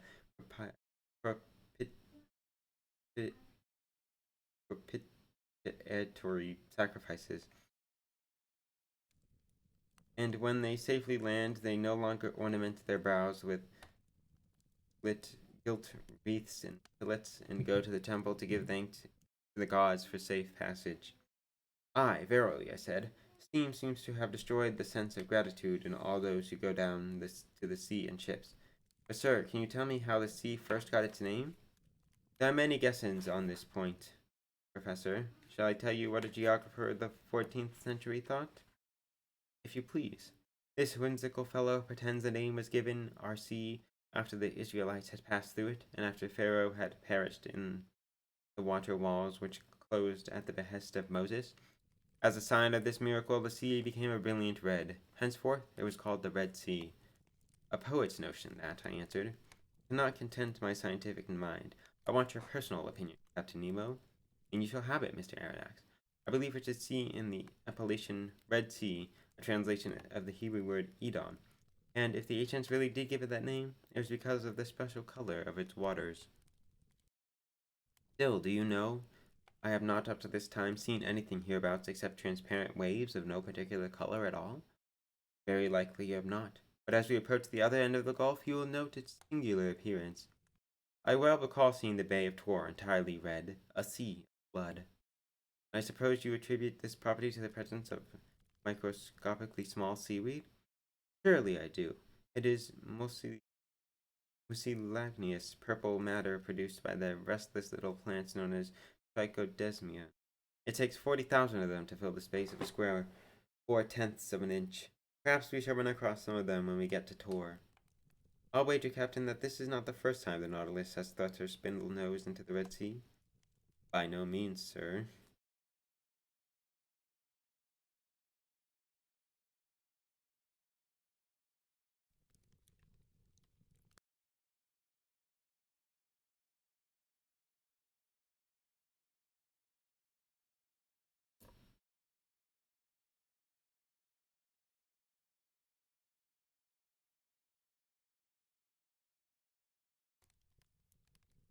You spoke a few moments ago of the passage of the Israelites and the subsequent catastrophe to the Egyptians. Have you met when under the water with any traces of this apparently historical fact? Of course not, and for the best of reasons. For instance, why the spot where Moses and his people crossed is so choked up with sand that camels can scarcely find depth in which to bathe their tottering legs. And so, pardy, there's not water enough for our Nautilus there. Where is this spot? It is situated a short way above the Isthmus of Suez, and the pit of the arm that formerly made a deep estuary when the Red Sea extended to the salt lakes. I cannot swear that the passage of the Israelites really was miraculous, but I do know they crossed at that point to reach the promised land. Pharaoh's army actually did perish there, and I believe excavations made in the sand would bring to light a sufficient number of the arms and equipment that show Egyptian origin. I agree with you, sir. For the sake of archaeologists, I hope such excavations may soon be made, and they will come when new towns are founded on the isthmus after the Suez Canal is done. But how useless this man-made channel will prove for ships like the Nautilus. Useful to the rest of the world, though, said my host. The ancients knew well enough how valuable a communication between Red Sea and Mediterranean would be in commercial barter. It did not occur to them, however, to dig a direct canal, but they thought of the River Nile as an intermediary. Why, when was that? On the thread of water which united the Nile and the Red Sea was probably begun by King Sesostris. It is certain, at least, that in the year 615 BC, Nikos undertook to engineer a contributory channel to the waters of the sacred river, across the plain of Egypt toward Arabia. It was a 4 days' journey up this canal, and was wide enough for triremes to pass in it. Tell me more of its history, I beg. It was carried further by Darius, the son of Histus, and finished by Ptolemy II. Strabo saw it in operation over its whole length. The slope of its waters was so slight from the point of departure near Bubastes that it was navigable clear through to the Red Sea only a few months in the year. This canal answered all the purposes of commerce, however, down to the reign of Antoninus, when it was abandoned and blocked up with sand. And that was the end of it, sir? No, ideas once held and put in practice never perish. The canal was restored by order of Caliph Omar, but it was definitely put out of commission by Caliph al-Mansur in 761 AD. And for political reasons, he wished, you may remember, to prevent the arrival of provisions to the army of Muhammad bin Abdullah, who had revolted against him. But did not Napoleon find traces of it? I see, you are a student of history, Professor. During the expedition into Egypt, your General Bonaparte ran across the track of its remains in the desert of Suez, and, surprised by its unexpected tide, he nearly perished before regaining Hadjaroth, the very place where Moses had encamped 3,000 years before him. Charming how history repeats itself. Well, Captain, we shall live to see this junction of two great trade routes, which will shorten the weary path from India to Cadiz. What the ancients dared not undertake, that the Lesbos has confronted. Ere long, he will have transformed Africa into an immense island. You are right, Mr. Aronnax, to be proud of your countrymen. Don't you think, Captain Nemo, that such a man brings more honor to a nation than many a brave captain? Of course, for although he began, like so many others, by receiving ill-merited rebuffs in the way of indifference and even contempt, he triumphed despite them. His is the genius of I will. It is sad to think that such a work as he initiated is destined to succeed or to fail because of the energy of a single individual. It ought to have been an international enterprise, would alone have sufficed to make a long reign illustrious. All to honor Mr. de Lesseps. All praise to so illustrious a citizen of France, I replied. I was much pleased, but more than surprised by the hearty manner in which my commander had just spoken. I regret, he continued, that I cannot take you through the Suez Canal, but beginning with tomorrow or the day after, when we shall be in the Mediterranean, you will be able to see the long jetty of Port Said. The Mediterranean, I ejaculated. What surprises you so about that statement? I'm just floored, that's all, by the fact that we shall be there in another day or so. And why? I suppose I should by this time have lost the power of being astonished at anything. But what is the cause of your present amazement? Only that I'm thinking of the fearful speed you ought to engender in your machines in order to make the round of Africa, double the Cape of Good Hope, and reach the Mediterranean by day after tomorrow, say. Who said that we were going to do all that? Nobody needed to say it, but unless the Nautilus sails on dry land and passes on wings across the isthmus, or down beneath it, Mr. Aronnax. Are you mocking me, sir? Certainly not, replied Captain Nemo quietly. A long time ago, nature constructed under this tongue of land what man this day is making on its surface. You mean to say, in all seriousness, that such a passage exists? Yes, sir, a subterranean channel which I have named the Arabian Tunnel. It takes us underneath Suez and opens in the Gulf of Pelusium. But this isthmus, they say, is composed of nothing except quicksands. But a fig for your buts, Professor. At a depth of not more than 55 yards, the swampland ceases and a stratum of solid rock begins. So much is fact. And you discovered this channel by chance? By happy chance and sound reasoning, sir. Not only does this way of communication exist, but I have already profited by it many times. Without my knowledge of it, I should not have ventured into the impassable Red Sea. What reasoning led you to believe in such a canal? I asked. Why, only that I noticed in both Red Sea and Mediterranean a considerable number of fish that were perfectly identical in kind, Ophidia, Theotoles, Gorillas, and Exotoeti. Once sure of this fact, I wondered whether it was not possible that a line of connection between the two seas did not exist. If such a communication was there, the subterranean current must certainly run from the Red Sea to the Mediterranean because of the difference of level. Now, I caught a great lot of fish in the neighborhood of Suez. Ah, but if you could only have marked them in some individual way, I cried out in my scientific ardor. That's just what I did, replied the captain with unaffected calm. I passed copper rings through their tails and threw them back into the sea. And you found them again? Some month later, on the coast of Syria, I had the deserved good fortune to catch some of the fish I had ornamented with a ring. Thus, sir, the connection was proved. I then sought for the place with my Nautilus. I discovered it, ventured into it, and charted it. Before long, my dear professor, you too will have passed through the Arabian Tunnel.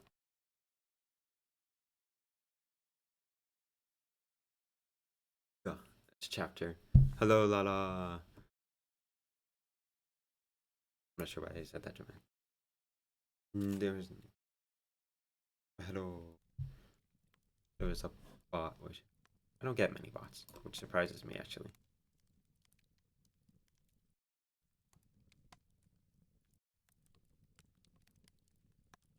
A Marie. That was a Wooloo. Not lies. No, no. Definitely lies and slander. Because you are the biggest QT law. Simply a fact.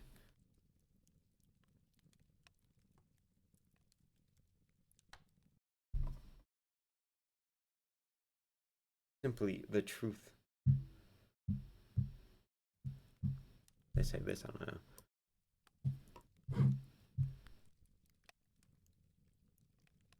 Oh, hold on a moment, thank you. Well, you can't throw bots into the sea without a sword. That doesn't make sense, but yes.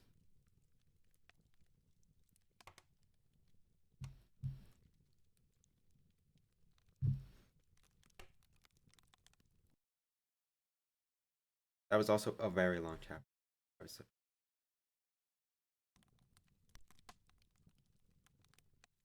Genuine surprise, but a happy one for sure. I'm actually surprised I didn't.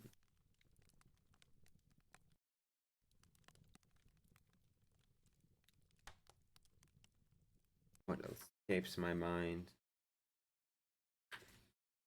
I'll probably just do the normal 6 chapters. I might draw, I might not draw. We're going to have fun, and we are having fun, indeed. Having fun under the sea. I don't want to go into summary after reading this. Sounds scary. Concerning. Also, how would I get into many questions to me?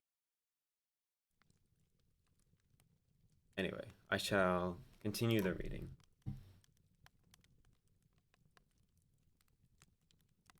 We shall see.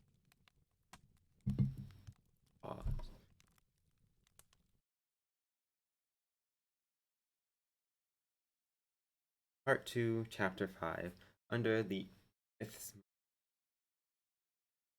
That very evening, we were in 21 degrees 30 minutes north latitude. The submarine floated on the surface of the sea and was approaching the Arabian coast. I saw Jeddah, the main emporium of Egypt, Syria, Turkey, and India. I could clearly distinguish its buildings, the vessels anchored at the quays, and those ships whose draught obliged them to ride out the night in the roads. The sun was rather low on the horizon, and so struck full on the houses of the town, giving them a blinding whiteness. Outside of the tumble-down walls of the city proper, wooden cabins and reed-thatched huts indicated the quarter that was inhabited by the Bedouins. Soon Jeddah was shut from view by the swift shadows of the silent night, and the Nautilus found herself beneath a water slightly phosphorescent. The next day, February 10, we sighted several ships running to windward. This hastened the return of our craft to undersea navigation. But at noon, when her bearings were being computed, the sea chanced to be safe from human intrusion, and so we again rose to the waterline. Ned and Conseil came to sit with me on the platform on the eastern side of the coast. On the eastern side, the coast looked like a blurry mass, faintly printed upon a damp fog. We were leaning against the side of the pinnace, talking of one thing and another, when the Canadian stretched out a hand toward the water and said, "Do you see anything over there, sir?" "Nothing," I said, after a moment of close scrutiny. "But you know, Ned, that I haven't eyes like yours." "Try again," the harpooner counseled me. "There, on the starboard beam, about the height of the lantern. Don't you see a moving mass yonder?" "Of course I do," I cried, after another spell of renewed attention. Something like a long black body on top of the water. Before long the object was not more than a mile from us. It looked as if some mobile sandbank had been deposited in the open sea. It was a gigantic dugong. Ned Land almost stared his eyes out. They shone covetously at sight of the animal. His hand seemed twitching to harpoon it. One might even have thought he was impatiently awaiting the moment when he could throw himself overboard to attack it in its native element. At this instant, Captain Nemo emerged from the hatchway and took in the situation with a glance. He understood the Canadian's attitude toward the dugong and said, "If you held a harpoon in your hand just now, Mr. Land, would it not fairly burn your hand?" "It would indeed, sir. And you would not be sorry to go back, just for one day, to your trade of fishermen, so as to add this cetacean to your list of victims?" "Don't torture me, sir. Go ahead and try your skill, my lad." "Thank you, sir," said Ned Land quietly enough, but his eyes were ablaze with excitement. "Only," continued the commander, "for your own sake, I advise you not to miss the creature." "Is a dugong dangerous when wounded?" I asked, although the harpooner contented himself with a careless shrug of his shoulders. "Most emphatically, yes," replied my host. "Sometimes the beastie turns upon its assailant and overturns their boat. But this danger is scarcely to be considered by us, for I am sure that Mr. Land is both prompt and skillful." At this moment 7 men of the crew, mute and impassive as ever, mounted the bridge. One of them carried a harpoon in a line similar to those used in spearing whales. The pinnace was quickly lifted from the deck, pulled from its socket, and lowered into the sea. 6 oarsmen took their seats, and the boatswain went to the tiller. Ned, Conseil, and I climbed to the back of the boat. "Aren't you coming, Captain?" I asked. "Not this time, sir, but I wish you good sport." The boat put off. Jove, how silent the men could row! Almost lifted from the water by their sturdy and regular strokes, we drew rapidly close to the dugong, which floated about 2 miles distant from the Nautilus. When we had arrived within a few cables' lengths of the cetacean, our speed was suddenly slackened. The oars dipped noiselessly into the quiet waters. Harpoon in hand, Ned Land stood in the fore part of the boat. This instrument used for striking the whale is generally attached to a very long cord, which pays out quickly as the wounded creature draws it down after him. But in this case the cord was not more than 10 fathoms long, and its extremity was fixed to a small barrel or buoy, which, by floating, would show the course the dugong took under the surface of the water. I rose to my feet and carefully watched the Canadian's adversary. The dugong which also bears the name Halicore, closely resembles the manatee. Its oblong body terminates in an extended tail, and its lateral fins in perfect fingers. Its difference from the manatee consists in its upper jaw, which is armed with two long and pointed tusks. This particular dugong that Ned Land was preparing to attack was of colossal dimension. It was well over 7 yards in length. It did not move, but seemed to be asleep on the waves, which circumstance should make it easier to capture. We were now within 6 yards of the animal. The oars rested on the rowlock. I stooped to a crouching position for greater steadiness. The Canadian, his body thrown slightly backward, brandished his harpoon in an experienced hand. Suddenly, a hissing sound was heard, and the dugong disappeared. The harpoon, although hurled with great force, had apparently only struck the water. The Canadian could not contain his irritation. "Curse it!" he howled furiously. "I missed it." "On the contrary," I said soothingly, "the creature is wounded. Look at the blood. But your weapon didn't stick in its body." "My harpoon! Get my harpoon!" cried the disappointed man. The sailors again fell into stroke, and the boatswain steered for the buoy. The instrument was regained, and we set off in pursuit of the. The latter came to the surface to breathe every now and then. Its wound had not visibly weakened it, for it shot straight ahead with great velocity. The boat, impelled by strong arms, flew over its track. Several times it again approached within a few yards of the fleeing foe, and at such a crisis the harpooner was already ready for his cast. For the dugong would make off again with a sudden plunge, and it was quite impossible to come within range of it. The passion that burned in the excited and impatient Ned Land can be better imagined than described. He hurled at the unfortunate creature, if not his harpoon, at least the most vigorous expletives the English tongue can offer. For my own part, I was terribly vexed to see the dugong escaping all our attacks. We pursued it for 1 hour without resting. I began to fear it would prove itself too difficult to capture. Suddenly, however, the animal, in its turn, was overcome with a fit of temper pure and simple, possessed by some perverse notion of vengeance, which it later had good cause to repent. It wheeled around toward the pinnace and assailed us. This sudden maneuver did not catch the harpooner napping. "Look up there, abaft!" he cried. The boatswain called some words in his outlandish gibberish to the sailors, evidently warning the men to be on their guard. The dugong sailed to within 20 feet of the boat, and then stopped abruptly. It sniffed the air briskly with its large nostrils, not pierced at the extremity of the snout, but in the upper part of it, and then, with an unexpected spring, the beast threw itself upon us. Of course, the pinnace could not avoid the shock of collision. Half upset, it shipped at least 2 tons of water, which had to be emptied fast, or we should go down. Thanks to the agility of the boatswain, we did not catch the brunt of the blow full front, but sidewise, so we were not quite overturned. While Ned Land, clinging to the bows like a barnacle, bored the gigantic animal with his harpoon. The creature's teeth buried themselves in the gunwale. It raised the pinnace out of the water as a line lifts a roebuck. We were thrown helter-skelter across one another, and I know how the adventure would have shortly ended but for the Canadian, who, raging rightfully, struck the cetacean to the heart. I heard its tusks grind on the iron plates of the gunwale,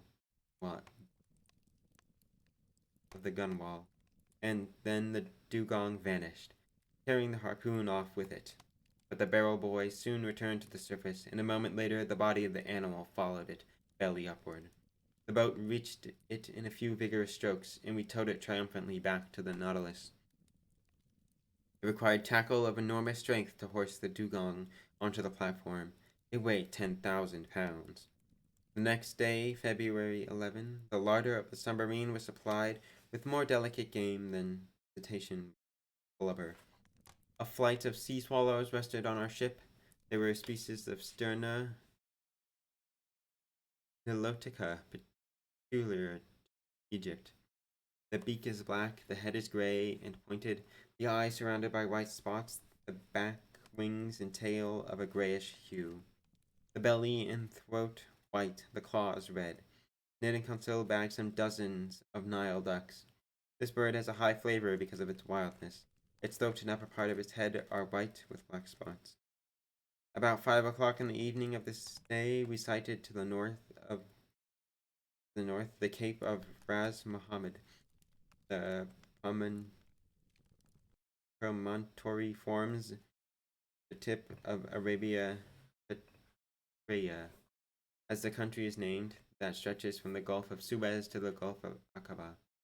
The Nautilus penetrated into the Straits of Jubal, which led to the Gulf of Suez. I distinctly saw the high mountain which towers aloft between the two bays of Ras Mohammed.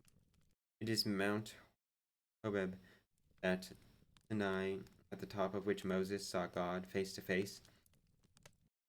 At 6 o'clock, our ship, alternately floating and submerged, passed through the waters which Captain Nemo had told me I should find tinted with red. This happened some distance from Tor, which is situated at the end of the bay. Then night fell in the midst of heavy silence, unbroken save for the occasional cry of the pelican or some nocturnal bird. At times the attentive ear could just catch the whisper of waves breaking upon a distant shore, or chafing against rocks some leagues away. Once I heard the slight panting of some far-off steamer beating the gulf with busy paddles. From 8 to 9 o'clock, the submarine remained several fathoms under water. According to my calculations, we must have been quite near to Suez. Through the panel of the saloon, I saw the bases of the rocks brilliantly illuminated by our electric lamp. It seemed to me that the strait was becoming narrower and narrower. It was 9:15 when the ship had sought the surface again that I climbed to the bridge. I could hardly stop in any one place. I was so restlessly impatient to pass through Captain Nemo's tunnel, so I had to come up to breathe the fresh night air. Soon, in the shadows, I discerned a light, pale and half discolored by the mist. It was shining from about a mile away. "A floating lighthouse," said a voice close to me. I turned and saw the captain. "It is the floating light of Suez," he continued. "It won't be long now before we gain the entrance to the tunnel. I suppose the way in is neither easy to find, nor yet easy to negotiate." "No, Professor, it is not, and for that reason I am accustomed to go into the pilot house and myself direct the steering. Will you please leave the deck now, sir? The Nautilus is going to submerge and will not be above the water again until we have passed through the Arabian Tunnel." Captain Nemo preceded me down the central staircase. Halfway down it, he opened a door, walked along a between deck, and landed in the pilot's cage, which, it may be remembered, rose at the extremity of the platform or bridge. It was a cabin 6 feet square, very similar to that occupied by the steersmen of steamboats on the Mississippi or Hudson. In the center of the cabin, a wheel operated, set vertically and caught to a tiller rope, which ran to the back of the ship. 4 light ports with lenticular glass panes placed in grooves in the cabin wall permitted the man at the wheel to see in any and all directions. The cage was dark, but my eyes soon grew used to the obscurity. I made out the figure of the pilot, a strongly built man whose hands were resting on the spokes of the wheel. Outside, the sea was vividly lighted by the lantern, which shed its rays from the back of the cabin to the other end of the platform. "And now," said my host, "let's try to make our passage." Electric wires connected to the pilot's cage with the engine room and enabled the captain simultaneously to communicate with his Nautilus regarding both direction and speed. He pressed a metal knob, and the speed of the screw was at once diminished. Without speaking, I glanced at the high straight wall we were at this moment passing. It was the immovable base of a dangerous sandy coast. We followed it for an hour, but a few yards distant. The commander did not take his eye from the dial that was suspended by 2 concentric circles in the cabin. At a single gesture from him, the pilot modified the course of the submarine at any instant. I had placed myself at the port scuttle and saw some splendid sub-foundations of coral, zoophytes, seaweed, and marine animals now and then agitated their enormous claws, which stretched forth from fissures in the rock. At 10:15, the captain took the helm. A great gallery, black and deep, opened before us. Our craft plunged boldly into it. A strange roaring was heard echoing around its side. Into the jaws of death, into the mouth of hell, we seemed to ride with the waters of the Red Sea. The unbearable din was caused by these waters, which the inclination of the tunnel precipitated violently toward the Mediterranean. The Nautilus went with the torrent straight as an arrow, in spite of the efforts of the machinery to restrain her speed. In order to offer more effective resistance, she was beating the waves with reversed screw. On the walls of this narrow passageway I could see nothing but brilliant rays, straight lines, furrows of fire which were traced by a great speed under the electric light. My heart beat fast until I was almost suffocated for lack of breath. At 25 minutes to 11, Captain Nemo relinquished the helm. He turned to me and spoke the one word, Mediterranean. In less than 20 minutes, carried along by the irresistible waterfall, our craft had passed through the Isthmus of Suez.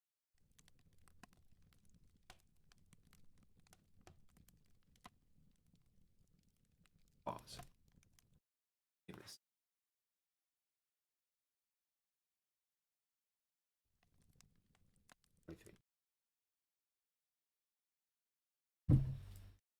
Thinking.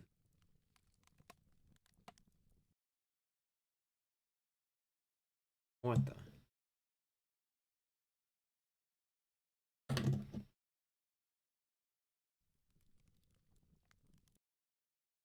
I don't know why. Why? iTunes. I'd have to think about it more. Saturday works better because I don't work. I work on Mondays. If I do it on Saturday, I can stay up as long as I want.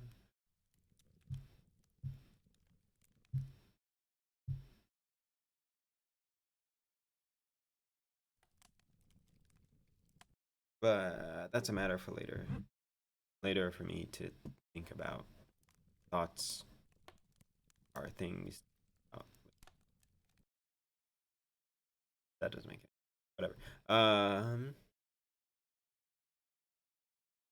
Yeah, this probably be.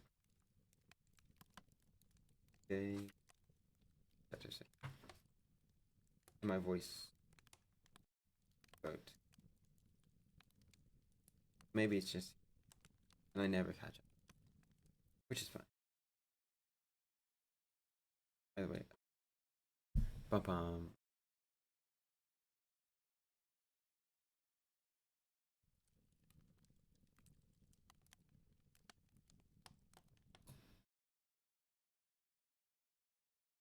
Part 2, Chapter 6, The Grecian Archipelago.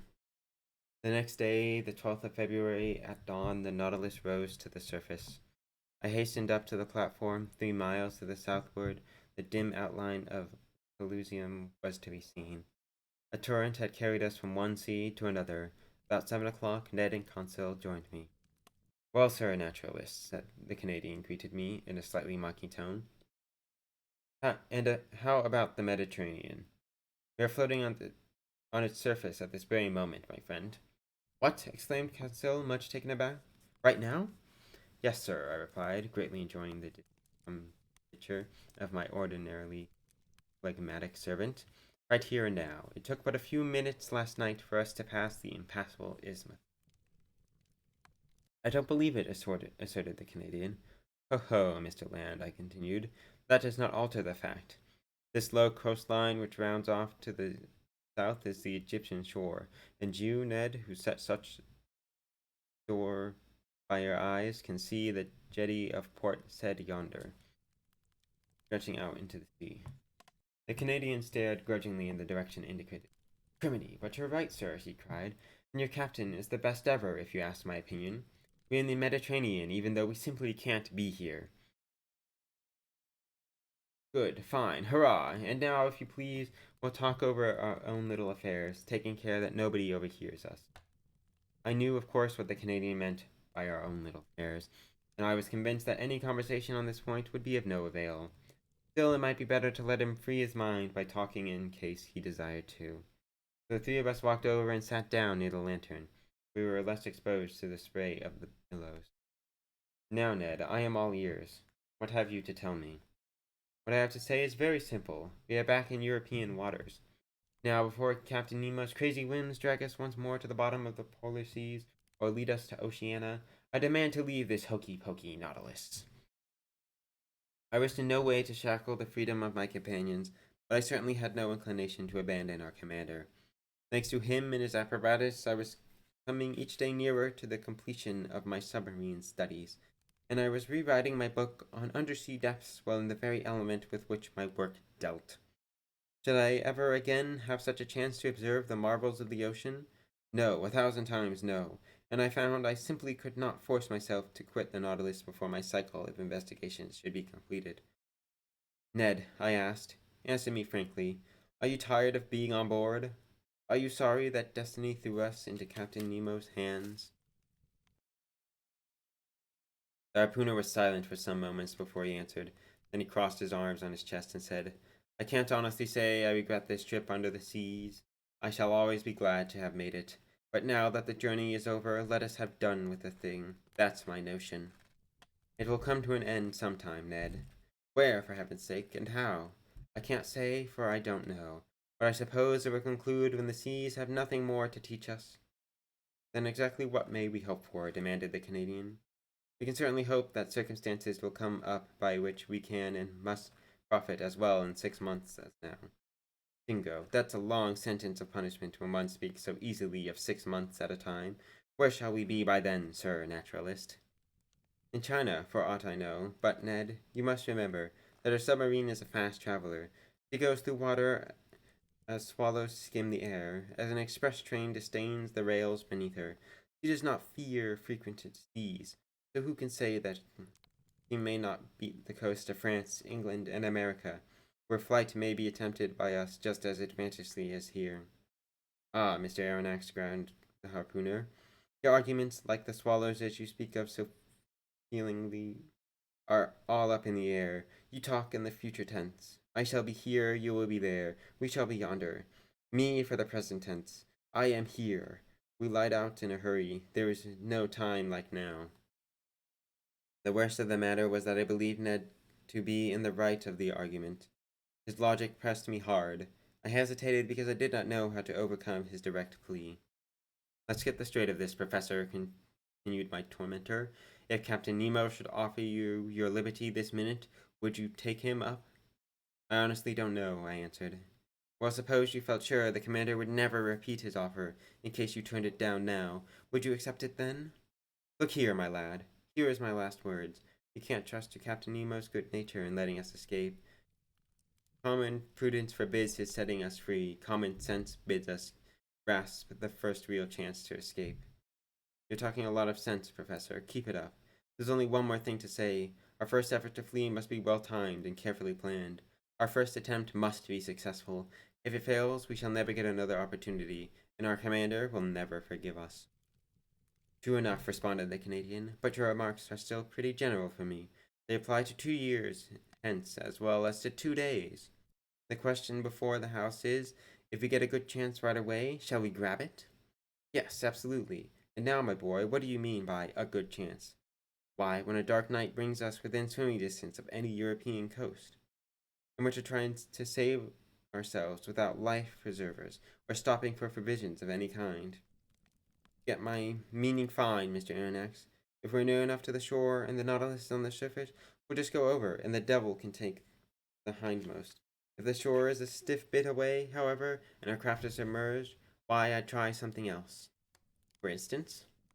In that case, I should get possession of the pinnace. I know how the contraption is worked. Once we are inside and the bolts are drawn, we shall shoot to the surface. And not even the pilot, who is off in the bows, will be any the wiser.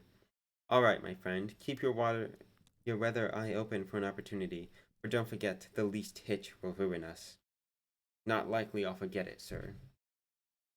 And now, Ned, that things are settled, so to speak, would you like to know what I think of our chances? Certainly, Mr. Aronnax. I don't think we stand the ghost of a chance for a getaway. Why? Because this favorable opportunity will never present itself. How do you mean? Of course, Captain Nemo doesn't think for a moment that we've abandoned hope of our regaining our liberty, and he'll be jolly well on his guard, especially when in sight of European coasts. We'll just see about that, retorted Ned Land, and his jaws came together with a determined snap. And now suppose we drop the subject, I suggested. The day you're ready, come and tell us. We'll follow. I'll rely upon your judgment, absolutely. Thus ended a conference which, at no very distant time, was to lead to most serious results. It is only fair for me to say here that my prophecy regarding our commander's attitude was justified by the facts as they developed. And to the Canadians' great despair, the captain really seemed to distrust us while we were in frequented waters. Of course, I could be certain on this point, for he may have only wished to hide his boat and himself from the numerous vessels of every nation that congregated in the Mediterranean. But anyway, one thing was sure: we were oftener submerged than floating. We were never near a friendly shore, and if the Nautilus did emerge for about a breath, there was nothing in the world for us to see except the pilot's cage. We descended, too, to the depths more often than formerly. In one spot between the Grecian archipelago and Asia Minor, we were unable to touch bottom by something more than 1,000 fathoms. Thus I only knew at times that we were near a place by some unconsidered allusion to it. One day I learned we were close to the island of Carpathos, one of the Sporades, by overhearing Captain Nemo recite the lines from Virgil: Est in Carpathio Neptuni Gurgite Vetus Ceruleus Proteus. When he saw that I had noted his reference to our location, he smiled ironically and pointed out a place on the planisphere. It was indeed the ancient dwelling place of Proteus, the ancient shepherd of Neptune's flocks. Now the island of Scarpanto, situated between Rhodes and Crete. I saw nothing of it through the panels of the saloon but the gigantic base of granite. The next day, February 14th, I resolved to employ a few hours in studying the fish of the archipelago. But, alas, for my good resolution, the panels remained hermetically sealed. Why, I could not guess. Upon examining the course of the Nautilus, I found that we were proceeding toward Candia, the ancient isles of Crete. At the time I embarked on the Abraham Lincoln, this land had just risen in insurrection against despotic Turkish rule, but I had never since been able to discover how the affair turned out. And Captain Nemo was the last man alive who could give me the desired information on this point. Therefore, I made no allusion to the Cretan War when that night I came to sit alone in the saloon with our commander. He appeared to be taciturn and preoccupied. After a somewhat protracted and moody silence, contrary to his usual custom, he ordered both panels to be opened, and he walked from one to the other, observing the mass of waters with minute attention. To what end I could not determine, so on my side I employed the time to study the fish that were passing before my eyes. Among others, I noticed several gobies, the sort mentioned by Aristotle, more commonly known by the name of sea branches. This fish is more particularly met with in the salt waters that lie near the delta of the Nile. Near them rolled, I can think of no better term, some sea bream, half phosphorescent, wholly grotesque. This is a kind of sparus, ranked by the Egyptians among their sacred animals, whose arrival in the waters of the Nile announced a fertile overflowing of banks, and was consequently celebrated with religious rites. My eye also lighted upon Illinans, about 9 inches long. They are bony fish with transparent shells. The livid color of whose skin is unpleasantly blotched with red. They are great eaters of marine vegetation, however, and this fact lends their flesh an exquisite flavor. Such chelidans were much sought after by the epicures of Augustan Rome.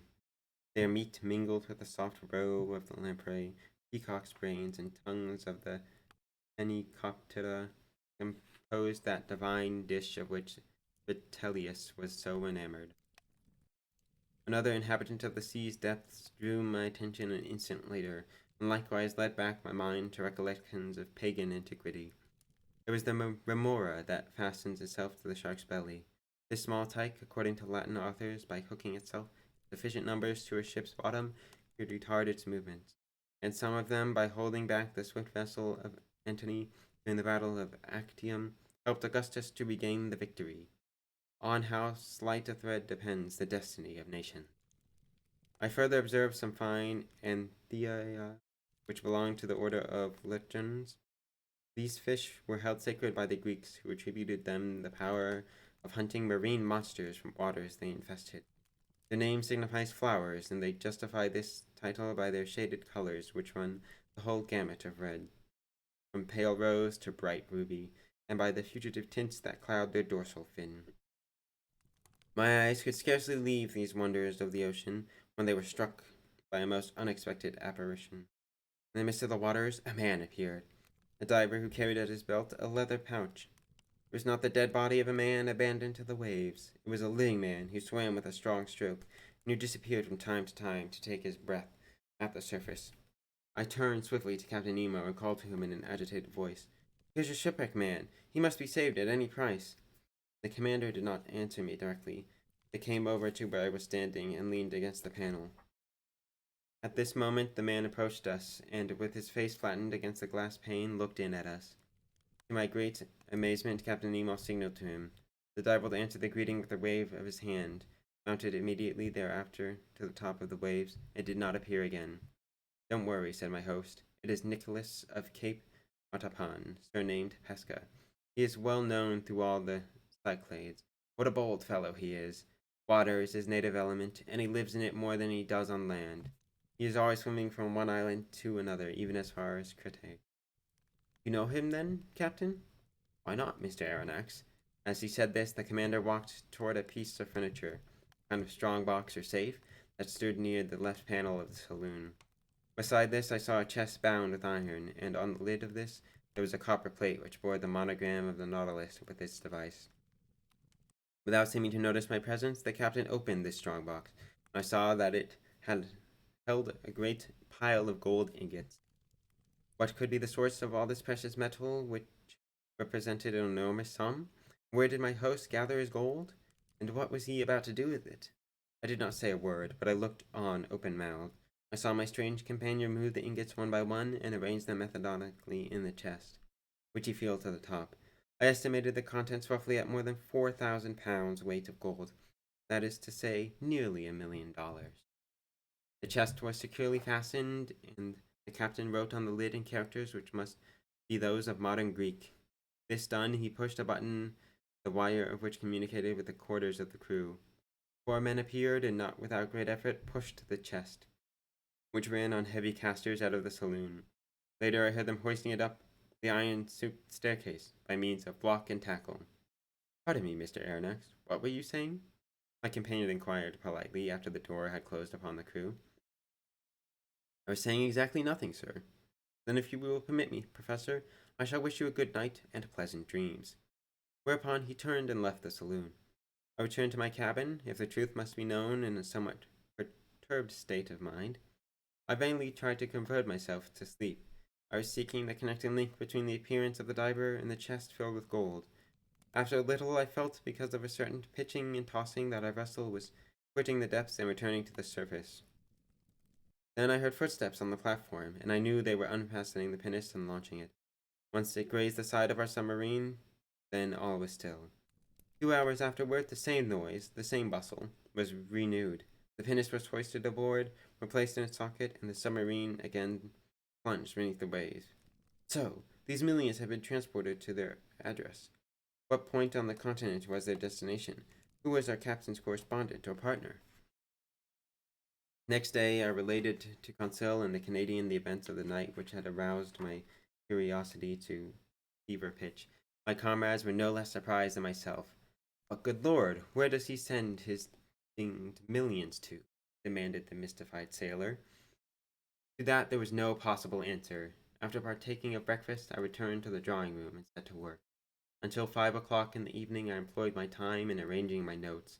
At that hour, I felt so great a heat come upon me that I was forced to take off my coat of byssus. It was a strange sensation, and at first I thought I should have attributed my extreme discomfort to some peculiar affection of my blood, for we were not in low latitudes, and even if we should have been, the Nautilus, submerged as it was, ought to experience no special change of temperature. I looked at the manometer. It showed a depth of 60 feet, which atmospheric heat was powerless to attain. I went doggedly on with my work, but the temperature soon rose to such a pitch as to be quite intolerable. Could there be a fire on board? I asked myself. I was just about to abandon the saloon when Captain Nemo came in. He cast a quick glance at the thermometer and then said to me, 42 degrees centigrade. "I have become sufficiently aware of that fact, sir," I replied somewhat testily. "I fear, if it keeps on getting much hotter, we cannot endure it." "But of course it won't get hotter unless we want it to." "You can reduce the heat to suit yourself?" "Not exactly. but what is just as effective? I can go farther away from the stove that produces it. The phenomenon that causes my woe is outside, then? Certainly. We are floating in a current of boiling water. Saints preserve us, I exclaimed. Behold our environment, said the commander. The panels opened, and I saw the sea all about us as white as milk. A sulphurous smoke was curling and eddying amid the waves, which were boiling as if in a copper cauldron. I thoughtlessly leaned my hand against the pane of glass, but the heat was so great that I took the member off again, double quick. A scene from the Inferno of Dante, I commented. But where the merry deuce are we, sir? In the island of Santorin, Professor, returned the captain, and just in the channel that separates Nea Kameni from Pali Kameni. I thought you might enjoy the spectacle of a submarine eruption. Very good of you, I'm sure, but I have always thought that the formation of new islands was ended. Nothing is ever at an end in the volcanic parts of the sea, Professor. The globe is as always being reshaped by subterranean fires. According to Cassiodorus and Pliny in 19 AD, a new island, Theia the Divine, appeared in the very spot where islets have recently been formed. It sank under the waves shortly thereafter, but out it popped again just 50 years later. And since that time, the Plutonian work has been suspended? Not by a jugful. On the 3rd of February, 1866, a new foundation, which they named George Island, emerged from the midst of the sulphurous vapor near Nea Kameni, but settled 3 days later. A week from that time, the island of Aphorissa appeared, leaving between Nea Kameni and itself a channel only 10 yards broad. Were you in those seas, Captain, when the phenomena occurred? Luckily, yes, and so I was able to observe all the different phases of volcanic birth. The island of Aphroessa was round in form, measured 300 feet in diameter, and was 30 feet above the sea. It was composed of black vitreous lava mixed with fragments of felspar. And lastly, on the loth of the same march, a smaller island called Rekka showed itself near Nea Kameni. Since that time, the three have joined together, and now they form but one and the same body of land. Show me the canal in which we are at this moment, sir, asked the commander as they bent over the planisphere. Most willingly, replied my host. Here it is on the chart of archipelago. You have marked down the new islands. I returned to the last panels. The submarine was no longer in motion, and the heat had grown unbelievably intense. The sea, which until then had been white owing to the presence of salts of iron, now was red. In spite of the ship being hermetically sealed, an insupportable stench of sulphur filled the saloon. The brilliance of the electricity was quite extinguished by bright scarlet flames.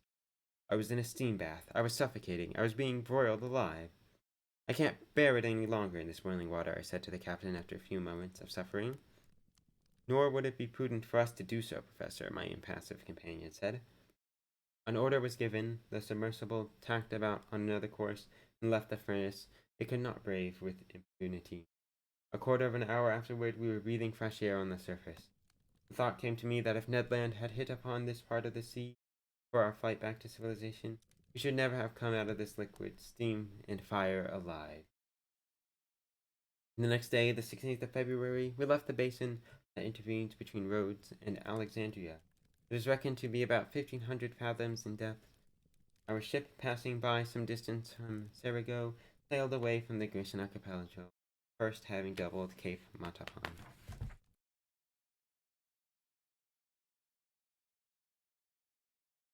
Oh, that was fascinating.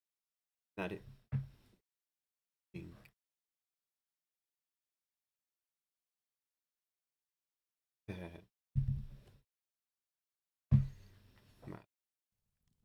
I stop. I think this was last chapter, but the word "helter skelter" is such a beautiful word. Phrase, whatever. It's so fun to say.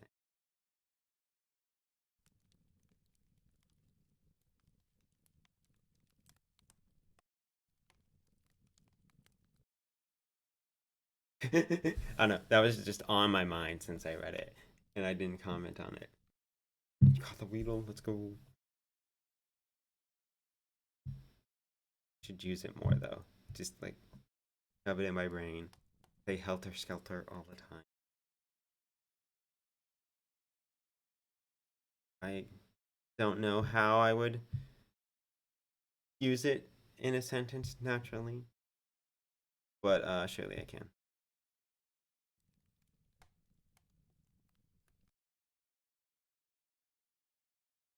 Every time you say it, it's like so hyper indie. It's such a hyper word, helter skelter. Anyway, I probably end here and eat food. Presumably, kind of. Probably go to bed. Cookies went helter skelter across the kitchen because I forgot to put them in a box. Alright, that's lovely. I'm just chucking them into a box. Average workday. But surely I'll figure it out. Surely it could be used in Apex somewhere. I'm playing Apex. It's like, oh, we went helter skelter all over the place. I don't know. Yeah, it's usable somewhere in there. Sure. I shall raid. Who shall I raid?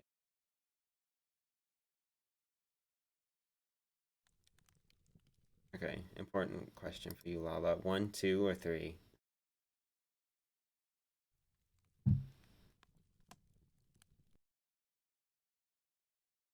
Without knowing.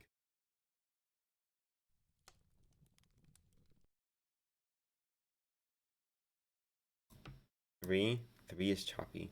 We shall go say hi to Choppy. Choppy is playing Resident Evil 4. I think is remake question X going on with it.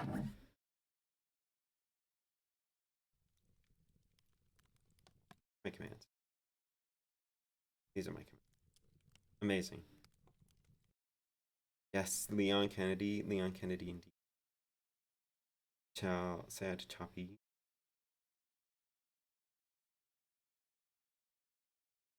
There we go.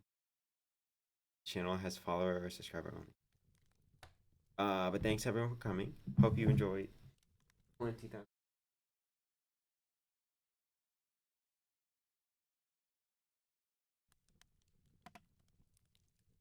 No idea how this book is. I feel like vaguely slice of life if your slice of life was under a submarine in the middle of the ocean while you were being held prisoner against your will. Yes, I shall see you all later. I hope you have a good night, morning, evening, afternoon, time zones, and other things. And I'll see you later. Bye bye. Right now. Send you away. Disappears.